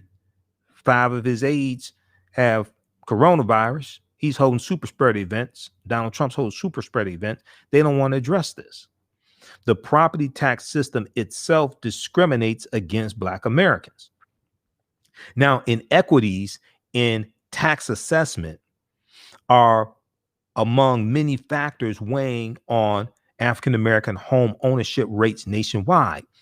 Facing the accumulated disadvantages of centuries of repression and systemic racism, African Americans are likely to earn less than similar white workers in lower paying service jobs, a dynamic that makes it more difficult to buy a home. Now, by hitting those jobs first and hardest, the coronavirus pandemic has made a bad situation worse. Now, this article came out in June. I think it was June this article came out. 1 in 5 Black households have reported missing a mortgage payment since mid-March, compared with about 1 in 20 white ones. Okay, now it's worse for white people because July 31st, 2020, that extra $600 a week in unemployment insurance from the federal government ran out. And Republicans have not come to an agreement with Democrats on another coronavirus bill. Okay, so yeah, you got a whole lot of white people missing mortgage payments too. Okay, so check out the rest of this article here. And it says 1 in 5 Black households have reported missing a mortgage payment since mid-March, compared with about 1 in 20 whites. During the Jim Crow era, let's turn this back on here. During the Jim Crow era, local white officials routinely manipulated property tax assessments to overburden and punish African American populations, and as a hidden tax break to land owning white gentry, said University of Virginia historian Andrew Carl. Okay, during the Jim Crow era, local white officials routinely manipulated property tax assessments to overburden and punish Black populations, and as a hidden tax break to land owning white gentry. Now, many county assessors intentionally overvalue Black people's properties, sometimes in direct retaliation for Black political action, Andrew Carl said, who has long researched the history of property tax discrimination against African Americans and has found white officials going to extreme lengths to hike the property tax value of African Americans. Now, right here in Detroit, it was revealed that it was I think we found out through a newspaper article, but it was revealed that Detroiters, it didn't say specifically African American Detroiters, it said Detroiters in general, but Detroit is 80% African American. It was revealed earlier this year, I think it was earlier this year, that African American homeowners were over assessed by $600 million in property taxes. They were over assessed $600 million in property taxes. Okay. And so you have people who lost their homes because they could not pay the property taxes. So a lot of people, when you read this article, one of the things it said is that for a lot of African Americans, because they feel, okay, the system was not created for us, they're less likely to question the assessment. They're less likely to question laws and regulations. They're less likely to get a second opinion or something like that because they say, oh, well, this wasn't created for us, things like this, right? And then what happens is when they get a second assessment, a lot of times they find out, well, hold on, you were overassessed. I'm gonna see if I can pull up this article here.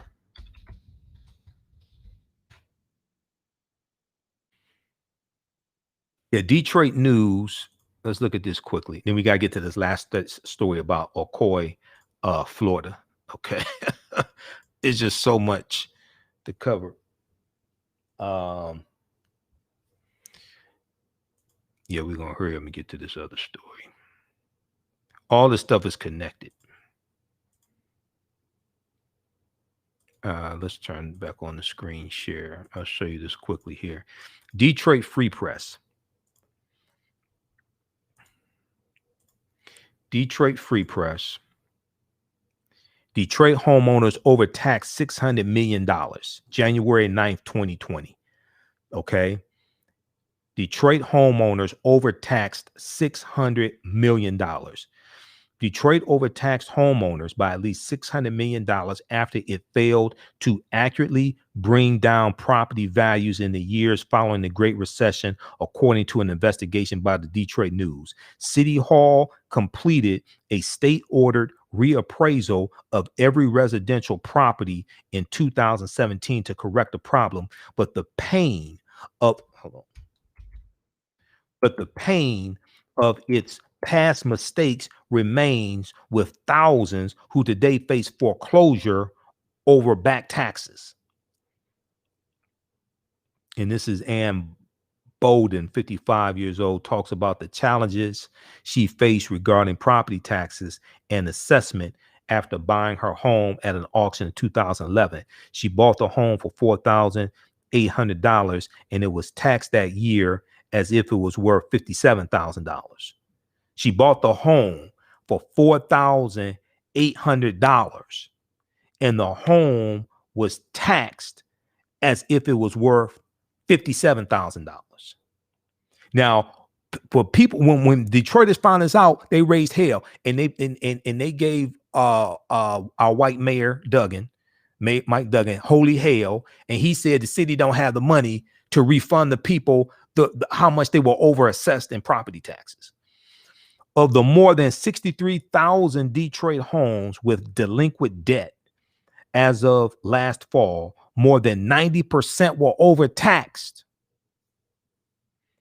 Of the more than 63,000 Detroit homes with delinquent debt as of last fall, 2019, more than 90% were overtaxed by an average of at least $3,700 between 2010 and 2016, according to calculations by the Detroit News. The debt owed on about 40,000 of those homes is less than the properties were overtaxed over the 7 years. Okay. The inflated bills have been an added burden to homeowners in the poorest big city in the nation, and call into question a tax system that has foreclosed on a third of city properties since 2008. At one time, Detroit and the Metro Detroit area at one time had the largest number of African-American homeowners in the country. And that was largely because of the auto industry. This is Motown. That's changed now. And a lot of our property was overtaxed, and many of us lost our property. And a lot of times we didn't know it was over assessed. We didn't know it was overtaxed. A lot of our property was stolen from us. It still continues today. Politics is the legal distribution of scarce wealth, power, and resources, and the writing of laws, statutes, ordinances, amendments, and treaties, the adoption, interpretation, and enforcement. I didn't say it's the fair distribution of scarce wealth, power, and resources. I didn't say that. All right. So read the rest of that article. We gotta move on. But all of this is connected together. All this deals with policies, laws, regulations. All of this is connected together.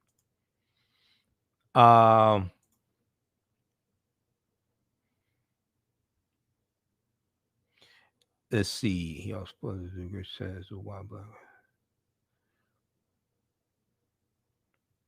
All right, let's go back to the article from TheHill.com.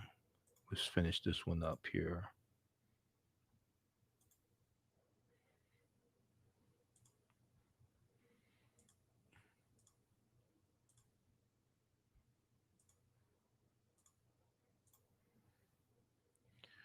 All right. So when discussing the home ownership gap in an interview this week, Antoine Thompson, executive director of NAREP, which works to promote democracy in housing, said the impact of racist practices in the country that have shut African Americans out of housing dating back to slavery is still being felt today. This is a legacy of slavery. It's not just 246 years of slavery. It's a legacy of systemic racism, redlining, housing discrimination. This is tied into a legacy of slavery. Thompson said the suggestion made in the MIT study to pool, P-O-O-L, pool risk among borrowers in lieu of risk-based pricing was a great idea and one that has been discussed before. All right. For Black Americans who lost their homes. Okay. Let me see here. Great Recession.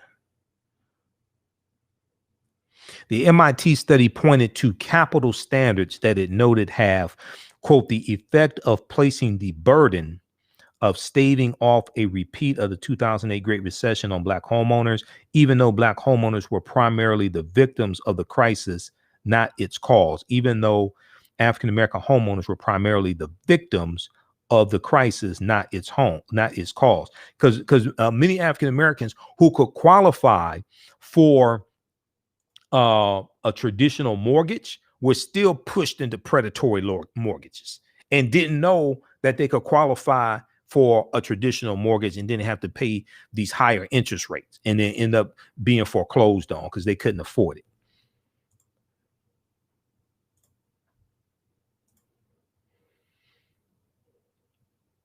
Now, another key factor, he said, is employment and whether the country will be able to, quote, break this trend of African Americans going back to work slower than white Americans, citing data that shows white workers have been making job gains at faster rates than African American workers during the pandemic. Why doesn't Donald Trump want to address this when he talks about the lowest unemployment rate for African Americans? It ain't the lowest now, it's at 13%. It's at about 13%. He doesn't want to address he doesn't want to address any of this. The unemployment rate for African Americans was 7.8% in December 2016. So he takes oath of office January 2017. He inherited a low unemployment rate for African Americans. It continued to fall. He inherited a largely healthy economy from the Obama Biden administration. He doesn't want to give them credit for anything.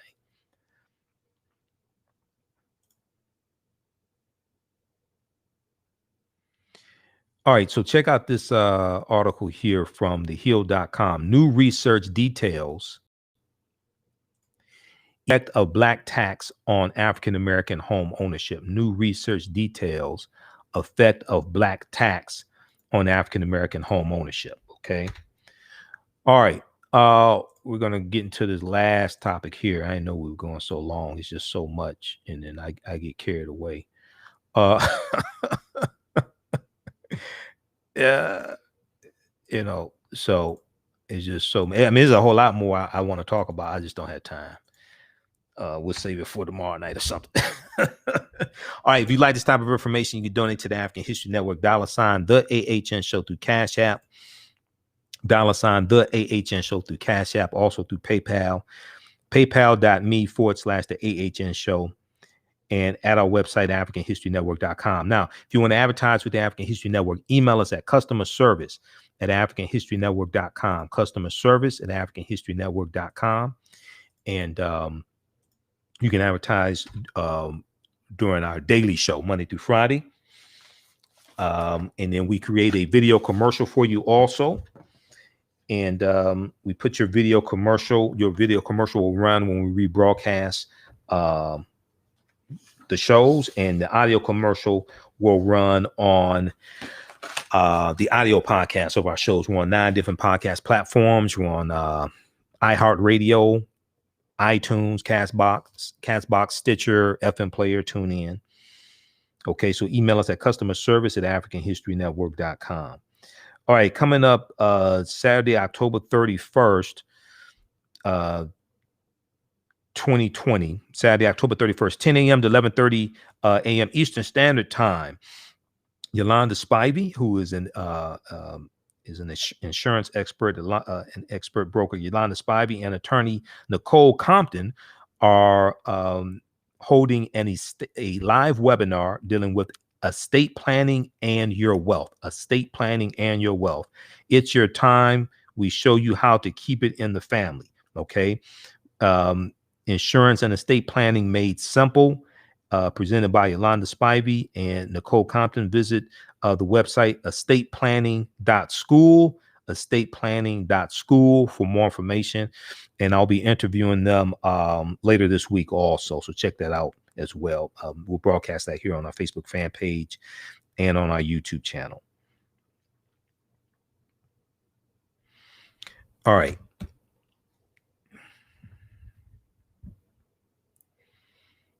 All right, how's everybody doing? April, Erica, who else we have watching? M. Mills, Lakeisha, just a few of the people watching. Leah. Everybody share this broadcast on your social media platforms. Invite your friends to tune in also, okay? Let's get to this last story. I ain't planning to be here this long, but I promised that we would do this story, so let's get to this last story. So I've read about the Okoye Massacre before. November 1920 in Florida. Okay. November 1920 in Florida.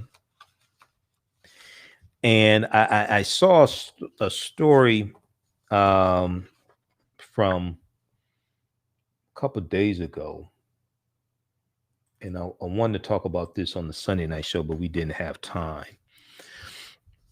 Proposal to pay descendants of Okoye Massacre victims takes a step forward. Proposal to pay descendants of Okoye Massacre victims takes a step forward. All right, and let's pull up this article also. So does this help? Does this help for me to actually show you the article as opposed to just talk about it?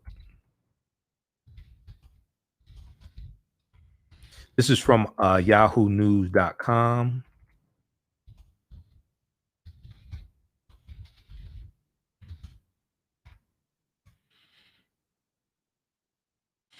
This is from October 23rd, 2020.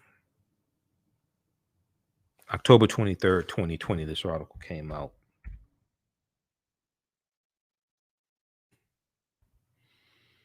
Hey, okay, we've got Cynthia, April.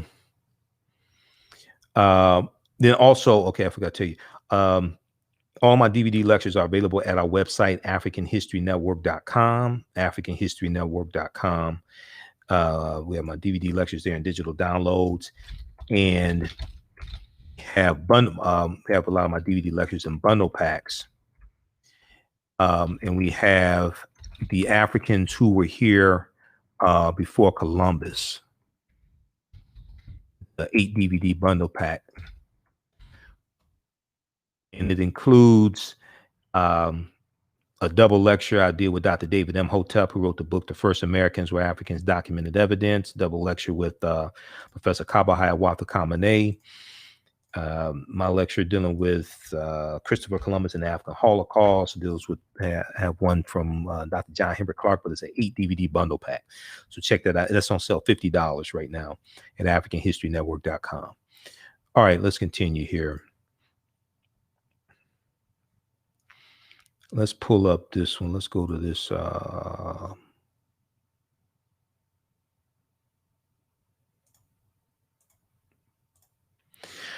right.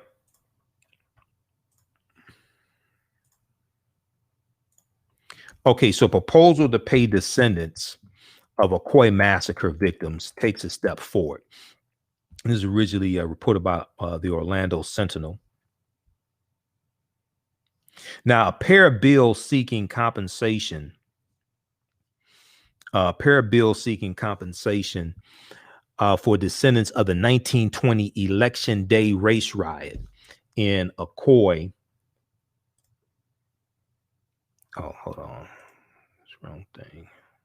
I was trying to close out that video.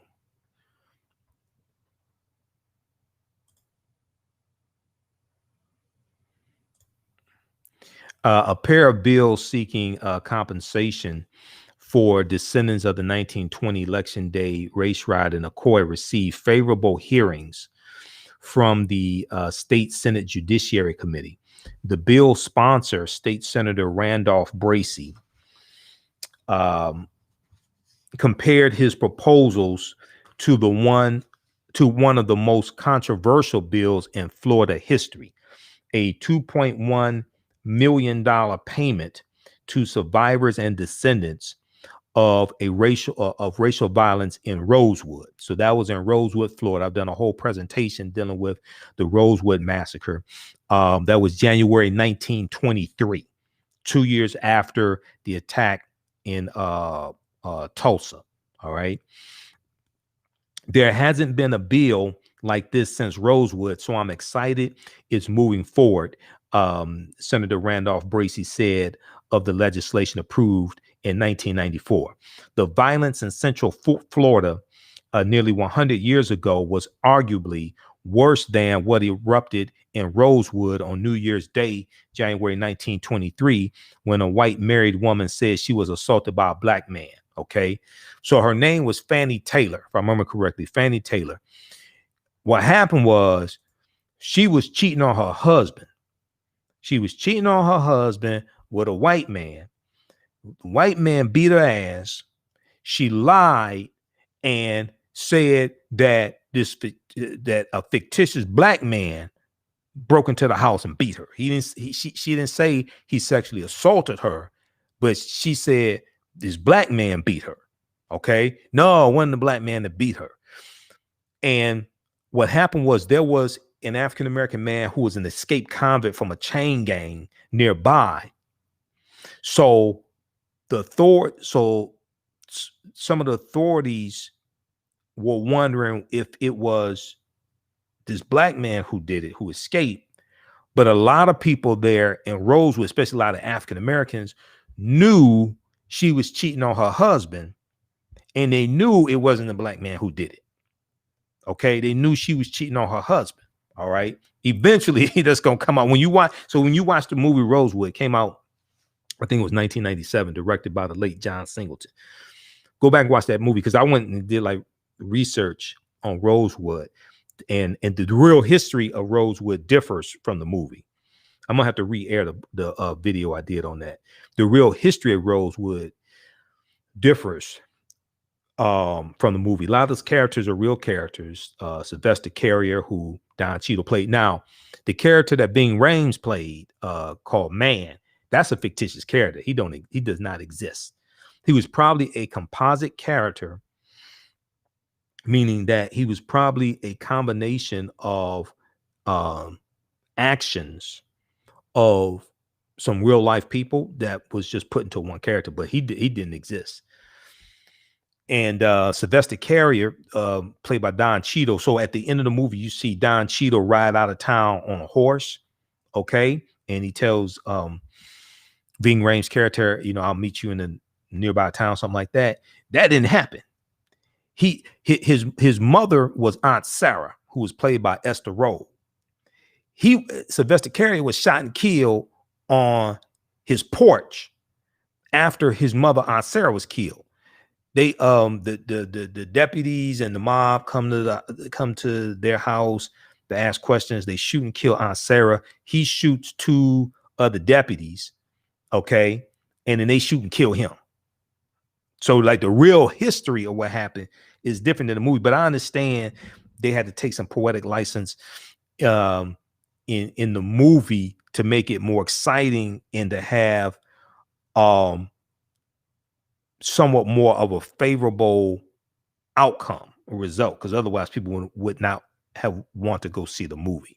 Okay. Now the two white men who owned the train that took them out of Rosewood, they existed. That did happen. They took women and children on that locomotive out to another town to get them out. But there's a lot of things in the movie that were not necessarily historically accurate, but at the same time, none of the historical movies, white or African-American, what have you, none of them are 100% historically accurate. None of them.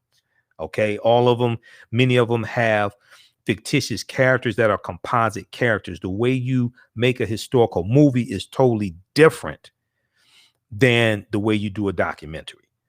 All right. It's totally different. And a lot of people putting criticisms out about the movie Harriet and things like this don't understand the process. That's not how you make a historical theatrical film. Okay. All the movies there's fiction in all of them. Okay. First question you have to ask yourself is, where does the dialogue in the movie come from? Where does the script come from? They have to make it up. Unless it's a movie about a court case and all the dialogue comes from the transcript of the court case, where'd the script come from? They had to make it up. And so what they do is they study historical figures and they take a lot of the ideas of various historical figures and they attribute it maybe to one historical figure, or they create a composite character that is the embodiment of actions and ideologies of various historical figures or people at that time that may be lesser known. And they put all that into one character, okay, to give you a feel of what was going on at the time, the ideas that different people had. All right. So a lot of times it's not necessarily so important of did this character exist or not. Is understanding the ideas and the actions of people at that time. Okay. So this is why you have to go do more research beyond the movie. This is what the movies are just the tip of the iceberg. You have to go do more research beyond the movie. All right. Let's see here. Okay, let's go back to this. I gotta get out of here. So the violence in Central Florida nearly 100 years ago was arguably worse than what erupted in Rosewood on New Year's Day, 1923, when a white married woman lied and said she was assaulted by a black man. And in the video I did on this, I said a white woman lied and black people died. Okay, we need to make a movie about that. A white woman lied and black people died. In Rosewood, a small black town 9 miles south of Cedar Key, the violence left 8 people dead, including 6 African Americans. In Ocoee, the election day fray killed an undetermined number of African American residents, led by now is this larger? The font large enough for you all? Can you see? led to the lynching of July Perry. Okay, in Ocoee, the election day fray killed an undetermined number of African American residents and led to the lynching of July Perry, a prosperous African American labor broker who had registered many fellow African Americans to vote. So Jared Kushner, he was prosperous. Was it because he tried harder? I'm just curious. Now, the massacre is regarded as the single bloodiest day in modern American political history and caused the exodus of virtually every resident identified in the 1920 census count as Negro. The massacre is regarded as the single bloodiest day in modern American political history and caused the exodus of virtually every resident identified in the 1920 census count as Negro. Now, Senator Bracey has proposed the state create an Ocoee Election Day Riots Descendant Compensation Trust Fund. Okay, Ocoee Election Day Riots Descendant Compensation Trust Fund, and direct educators to find ways to include the Okoye Massacre in required instruction on African American history. All right.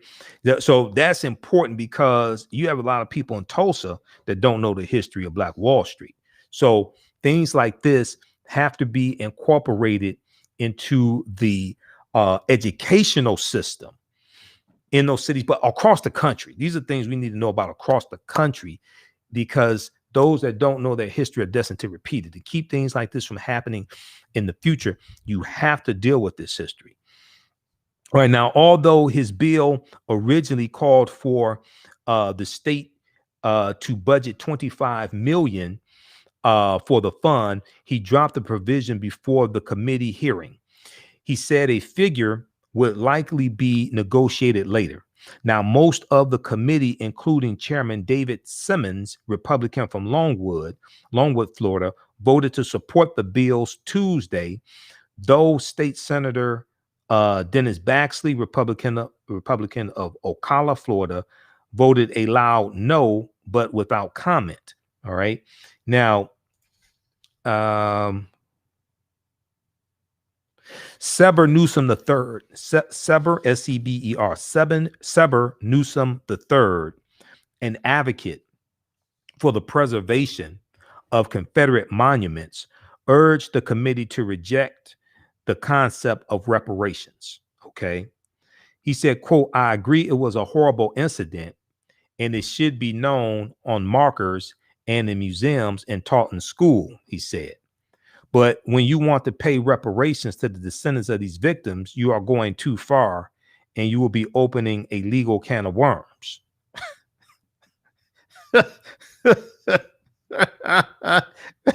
He said, but he said, hold on. What's the legal can of worms? I don't understand this. What's the legal can of worms?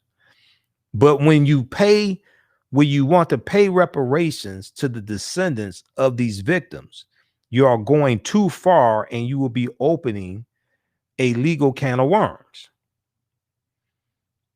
He said other victims will want compensation from the state for their own unfortunate events. Now, the Rosewood legislation signed into law in 1994 by then Governor Lawton Chiles set aside $1.5 million for survivors and allotted $500,000 to cover property damage and a $100,000 scholarship fund for descendants. Okay. So, when I hear people say things like this, but when you want to pay reparations to the descendants of these victims, you're going too far and you'll be opening a legal can of worms. It sounds like they feel guilty. It sounds like, it sounds like they feel guilty for what was done. We'll teach about it in school, but we don't want to be held accountable.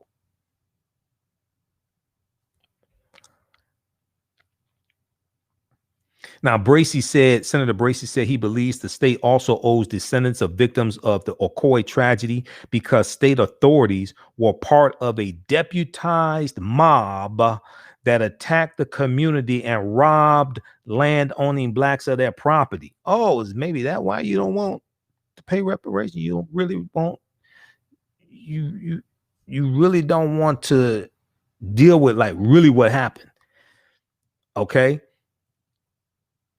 Senator Bracey said he believes the state also owes descendants of victims of the Ocoee tragedy because state authorities were part of a deputized mob that attacked the community and robbed land-owning African Americans of their property. Quote, it was a great miscarriage of justice, and obviously the government did not do anything to investigate or bring anyone to justice, he said.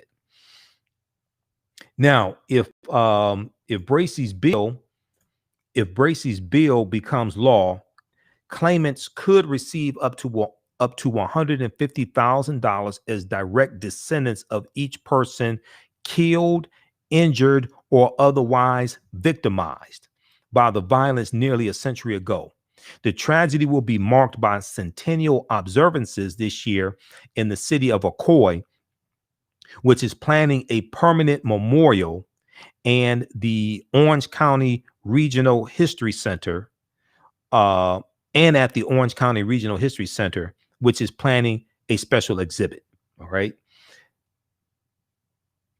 So let's see here. Now, newspapers, including the Orlando Evening Star, reported that two whites, World War I veterans Elmer McDaniel and Leo Bogard, were fatally wounded in the siege. I'm gonna give some background information on exactly what happened, but counts of African American casualties vary. Some news accounts reported 6 African Americans were killed, 5 in fires, but the group that built the National Memorial for Peace and Justice in Montgomery, Alabama, maintains 32 African Americans died. An article written by scholars with ties to Rollins College in Winter Park and published in the Florida Historical Quarterly in 2014 noted, quote, 2 distinct narratives of the riot exist from the white and black perspectives. 2 distinct narratives of the riot exist from the white and black perspectives. Now, the raid on the black settlement was led by Samuel Salisbury, Salisbury, who formerly served as Orlando police chief and later an Ocoee, Florida mayor. In November 2018, Ocoee, Florida city commissioners officially recognized the atrocities with the proclamation. It vowed November 2nd, because November 2nd, 1920 is when the attack took place. It vowed November 2nd should be, quote, declared a day of remembrance for those residents of Ocoee and West Orange County who lost their lives and property through an act of domestic terror. All right. So check out this article here. Proposal to pay descendants of Okoye Massacre victims takes a step forward. All right. This is by Stephen Hudak. Or Hudak, Hudak, October 23rd, 2020, yahoonews.com, picked up from the Orlando Sentinel. And let's see here. We'll post a link to this article here. Deputized mob. Yep. Deputized mob. How's everybody doing? All right, everybody, share this broadcast on your social media platforms. African-American business owners, post the name of your business here on the thread of the broadcast. We'll let you know how you can advertise with the African History Network. Email us at customerservice@africanhistorynetwork.com, customerservice@africanhistorynetwork.com. Okay. And you can advertise with our daily show also. All right, let's look at this last article. This deals with, well, I'll give you the name of one. We'll look at 2. This deals with the Okoye Massacre. November 2nd, 1920. Zen Education Project has a good article dealing with this. Zen Education Project. November 2nd, 1920, the Okoye Massacre. November 2nd, 1920, the Okoye Massacre. And then Vice.com has a extensive article on this also, Vice.com, entitled "The Time That White People Burned and Pillaged a Community on Election Day." A time that, and let me pull this up here. Let's get the full name of this article. Let me give you the link to this other article here. Black families pay significantly higher property taxes than white families, new analysis shows. That's from the Washington Post. We'll give you that link also. So when we deal with policies addressing conditions, this is what we're talking about. Okay. This is so this is why not just for president, but senator, U.S. House representatives, city council, things like this, go study their policy platforms. Their policies have to address these conditions. Okay. All right.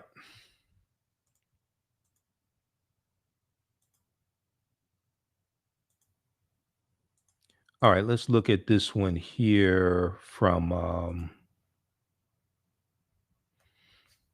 let's bring this up from the Zen Project. Oh, Vice.com. It's the full name of it. I think this is,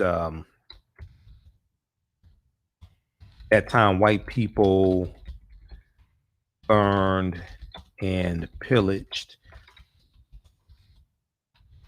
Black community. I think this is on election day. Vice.com. What's the full name of this article here? Yeah, on election day.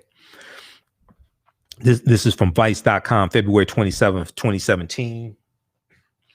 This is by Deborah Douglas.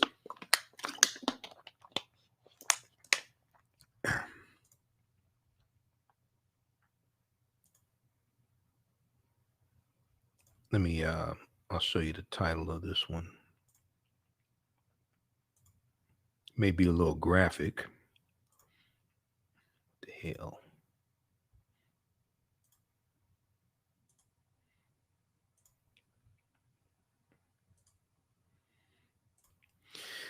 That time, white people burned and pillaged a Black community on election day. The 1920 massacre in Ocoee, Florida, involved white lynchings, castrating, and removing hundreds of Blacks from their land in retaliation for them trying to exercise their right to vote. So when people say Black people did not die for the right to vote, they're a damn lie. That's not true. You haven't studied the history. Now, I'm not saying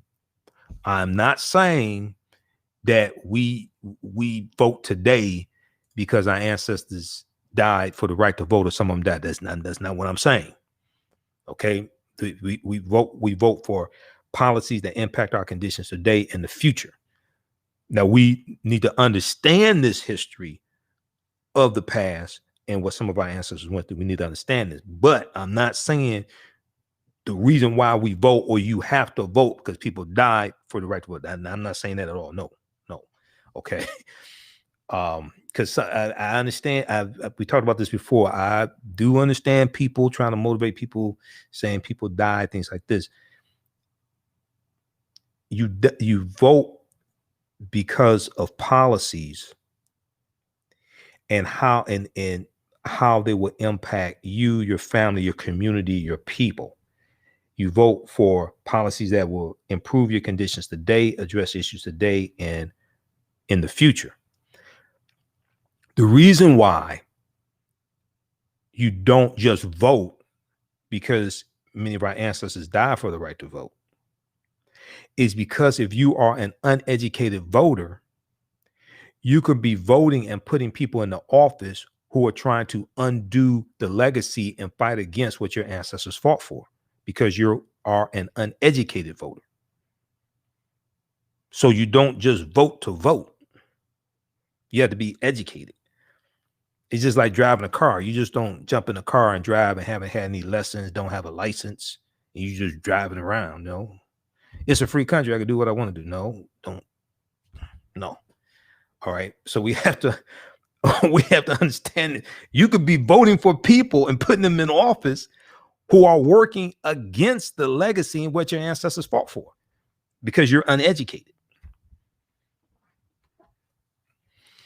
All right, let's look at this last thing here. So let's look at the Zen Project. And here's the one from Yahoo News.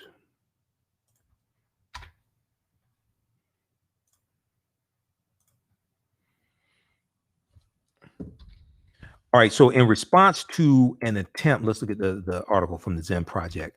In response to an attempt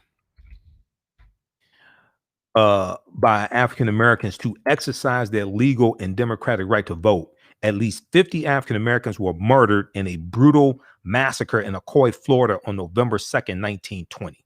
November 2nd, 1920. And let me pull this up here. And now what is called the Okoye Massacre. So there's also a documentary on this called Ocoee on Fire, the 1920 Election Day Massacre. So on November 1st, the day before the election, with robes and crosses, the Klan paraded through the streets of the two African-American communities in Ocoee, Florida, late into the night. With megaphones, they warned that, quote, not a single Negro will be permitted to vote, end quote. The Klan warned not a single Negro will be permitted to vote. And if any of them dared to do so, there would be dire consequences. Now, election day came and at least some African Americans did attempt to vote, okay, in Orange County, Florida. However, none were permitted to enter their respective polling places. White enforcers camped out around the centers, and poll workers were given instructions to deflect their attempts. Okay, white enforcers, that sounds like poll watchers, like some of these armed poll watchers that are showing up. That sounds like poll watchers. And Donald Trump is telling his followers to sign up as poll watchers and go monitor the polls. But he's not telling them to stay in their white communities and monitor the polls. He's basically telling them to go into other people's communities and monitor the polls. White enforcers camped out around the centers, and poll workers were given instructions to deflect their attempts. One by one would-be African-American voters were turned away either by threats of violence or by poll workers who found their names mysteriously absent from the voter registration rolls. You mean like voter suppression? You mean like they were removed from the voter rolls, like in Georgia? Hundreds of thousands of people removed from the voter rolls. You mean that names just disappeared from the voter rolls? This is 1920. It's 100 years ago. One by one, would-be voters, African-American voters, were turned away either by threats of violence or by poll workers who found their names mysteriously absent from the voter registration rolls. Pollsters instructed them to get documentation from Notary Republic, R.C. Bigelow, to verify that they were indeed registered to vote. Conveniently, however, R.C. Bigelow was unable to be located because he was out on a fishing trip that day. Was Andy and Opie with them? I'm just with little, he was the only Notary Republic they could go to. Okay. With little other option, most of the African Americans returned to their homes without casting their ballots. Mose Norman, M-O-S-E, would not be so easily deterred. After being turned away that morning in his Ocoee precinct, he rode to Orlando to seek the counsel of Judge Cheney. Now, Mose Norman was a very prosperous African-American at this time, okay? Maybe he was a exceptional black or something that Donald Trump probably called an exceptional black. You're not like the rest of them. You tried harder. Okay, I guess that's maybe how Jared Kushner would put it. You tried harder. Now Norman returned to Ocoee with these instructions. Let's see. Mose Norman would not be so easily deterred after being turned away that morning in his Ocoee precinct. He rode to Orlando to seek the counsel of Judge Citing. The attorney instructed him to write down the names of any African Americans who were not permitted to vote, and also the names of the poll workers who had denied them their constitutional right. Now, Judge Citing said a lawsuit against the county could be brought to contest this violation. Now, Mose Norman returned to Ocoee with these instructions, along with a handful of black citizens, again seeking to vote. As you can imagine, things did not go well. After again being forcibly turned away, he demanded the poll workers' names and exclaimed, "We will vote by God." This is what Mose Norman said. "We will vote by God." Now, the response by the Klan was a massacre. The response by the Ku Klux Klan was a massacre. One of the people killed was Julius July Perry. And they have a description of Perry. Okay, so they have a description of Perry from the documentary Ocoee on Fire. Now, July Perry had become the well-respected godfather of the African-American community. He served as a deacon in the church, and the local labor leader or straw boss. It was said that anyone seeking to employ African-American laborers needed to speak with him first. He was an admired, brave, and rational thinker. A sort of civil rights leader before there was a civil rights movement. He encouraged young African Americans to be educated and stand up for themselves as first-class citizens.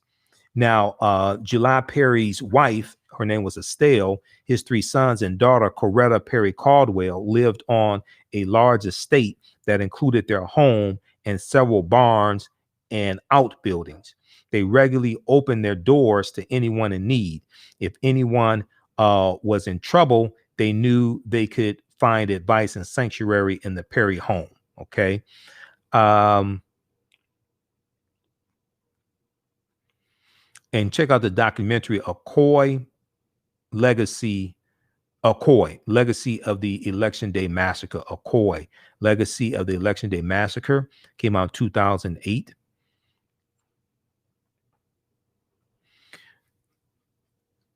All right. If we look quickly here at the article from very quickly here at the article from Vice.com. And here's the one from the Zen Project.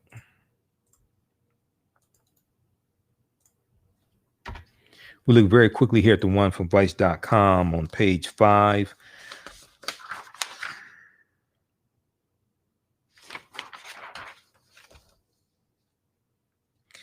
Some accounts say that Mose Norman managed to flee the city completely, while others say he went to his friend July Perry's home, another landowning black in Ocoee who had been helping with the voter registration effort.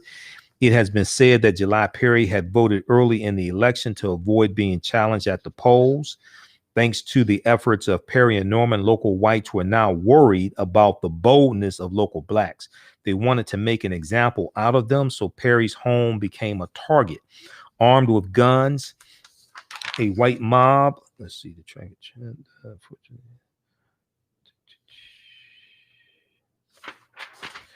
Armed with guns, a white mob descended on July Perry's property. A shootout between the family in the home and the mob on the outside ensued, with July Perry managing to hit two of the white men, forcing the white terrorists to regroup. The mob returned later and captured July Perry. He was taken to a jail in Orlando, where he was snatched up by a mob yet again. July Perry was lynched the following day, according to several sources, including Jason Burns, Florida, including Jason Burns' Florida history blog. Drunk off the violence and lusting for more blood, the white mob turned its wrath onto two African-American areas of Ocoee, Florida. The mob set fire to rows of black-owned homes, black churches, and black schools. Okay, the African-Americans in the community tried to fight back using firearms and shootouts, but the mob prevailed and went about torturing anyone who remained. One black man, James Langmead, Langmead, he refused to leave. For his valiance, according to one account, he was castrated. Quote, one woman heavily pregnant has stayed in her home because she did not think she could run fast enough to escape the deputized whites. Her mother, unwilling to leave her alone, perished with her in the flames. One man hiding in a barn tried to escape when the mob set fire to it, but ran back inside to his death after the mob shot at him. Now, as many as 500 African Americans were removed from their land. As many as 500 African Americans were removed from their land after the violent riot. This is the article from Vice.com. As many as 500 African Americans were removed from their land after the violent riot. The Ku Klux Klan set an embargo around the town to ensure that none of them could come back to their homes. In the meantime, the whites seized their property, sometimes with deeds requiring that the land, quote, never be conveyed to Negroes again. Sometimes with deeds requiring that the land never be conveyed to Negroes again. So they're still in their property, and then in the deeds that they're creating, the deeds that they're getting for the property, there's a clause in there. So when they sell the land, it stipulates that the land can never be sold to a Negro again.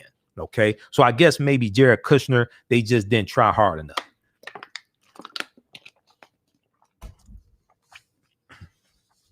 All right.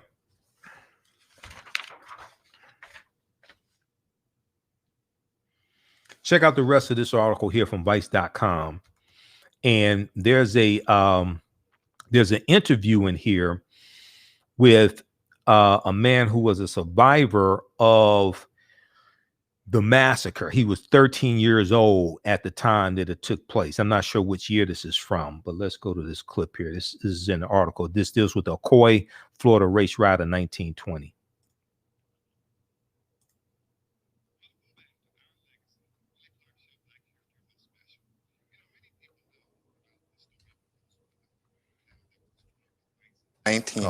Of course, we saw the movie. Let's start from the beginning. Couldn't hear that. Welcome back to Our Legacy, the Willie Clark Show Black History Month special. You know, many people know about the story of Rosewood, the North Florida town that was destroyed by whites in 1920. Of course, we saw the movie, right? But not many people know that there was a similar incident right here in Central Florida in the city of Ocoee. It occurred on Election Day, 1920, when Mose Norman, an African-American, went to the polls and attempted to vote. He was turned away, but he returned later with a shotgun. He was disarmed and beaten by whites. And later, his friend July Perry obtained a note from the judge saying that indeed he and Mose Norman were eligible to vote in this election. Later that afternoon, a group of whites burst into July Perry's home. Mr. Perry, armed with a shotgun, killed two of the white men. He was arrested and taken to the Orlando jail. Later on that day, A mob of whites broke into the jail, removed Mr. Perry. He was taken out and lynched. Throughout the remainder of the day in Ocoee, a riot ensued as whites went about burning black churches, homes, and businesses. 5 blacks were killed, and by the end of the day, no blacks resided in the city of Ocoee. It would be 50 years before African Americans would return. Reverend Fred L. Maxwell, who has been the pastor of the St. John Missionary Baptist Church here in Orlando for 34 years, joins us now. He was just 13 at the time of the race riot, but he remembers it very well. Pastor Maxwell, thanks for joining me for the program. I'm more than grateful. Could you take us back to 1920 and your remembrances of the Ocoee race riot? I understand you were familiar with Moses Norman and also July Perry. Right. Was in that? Now, the voting took place the early morning of November 7th.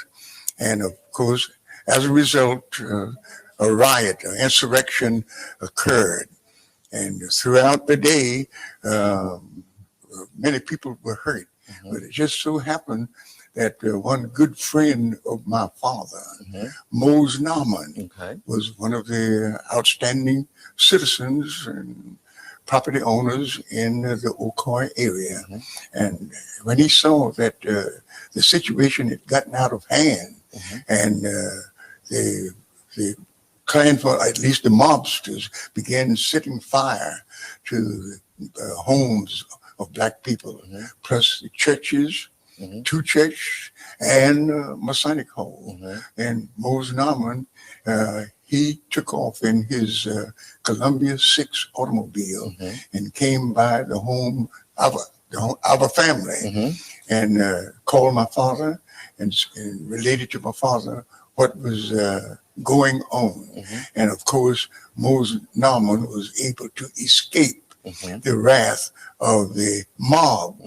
But unfortunately, Mr. July Perry, of course, employing his weapons and ammunition, attempting to defend himself and family, he was shot and wounded in his cane. And I understand Mr. Norman had just talked about or come from July Perry's house just before he came to your house. He left Mr. July when he discovered that Mr. July Perry had been shot.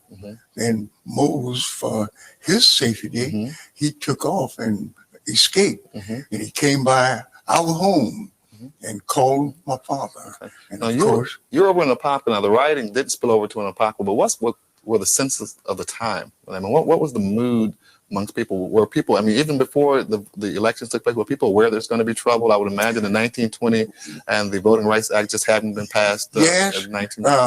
Now, Mr. Norman also said to my father that some nights before, perhaps a week before, that the Ku Klux Klan had conducted a parade late one night, and they were speaking over bugles, warning the blacks that on election day, don't go to the polls. If you do, it's going to be serious trouble. So these were brave and courageous men. Oh, yeah. They knew what they were in for. That's right. They understood what the problem was. Yes. So now Mr. Norman, of course, before he came to my father, he came to Orlando and called for then a federal judge. I can't remember the judge's name, and explained to him what happened.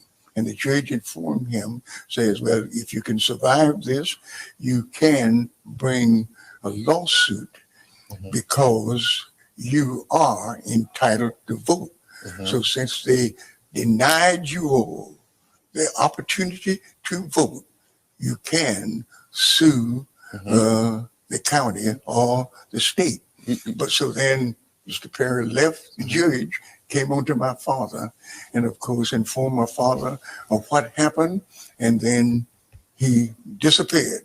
So we don't know what became of him. You were a very young child at that I was 13 years of age. How did that impact your life? What was the statement there? And I know you've been an outspoken advocate for the rights of African Americans in Central Florida for a long time. Yes. That one of the incidents that inspired you? It had quite an impact, a devastating impact, because from age 6 in 1913, my first day in school, it was a wonder to me. Why was it that we black children had to walk past the white school to go to our black school.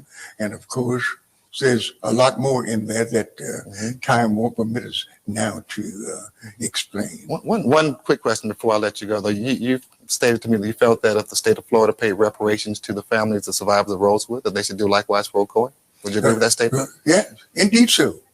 It's my firm belief. Why not? Pastor, why not? Thank you very much for joining the program. Yes, sir. I really appreciate having you. All right. And thank you, Son Clark. And may I just commend you for the great work, the great contribution you're making to our most prosperous community. And I believe that your continued efforts will do the more to make it better for all concerned. Thank you very much. All right. So that was that video was in the article, and he was 13 years old when the massacre took place. Okay. And his father was a friend of Mose Norman. All right. So check out this article once again from vice.com. That time white people pillaged, burned.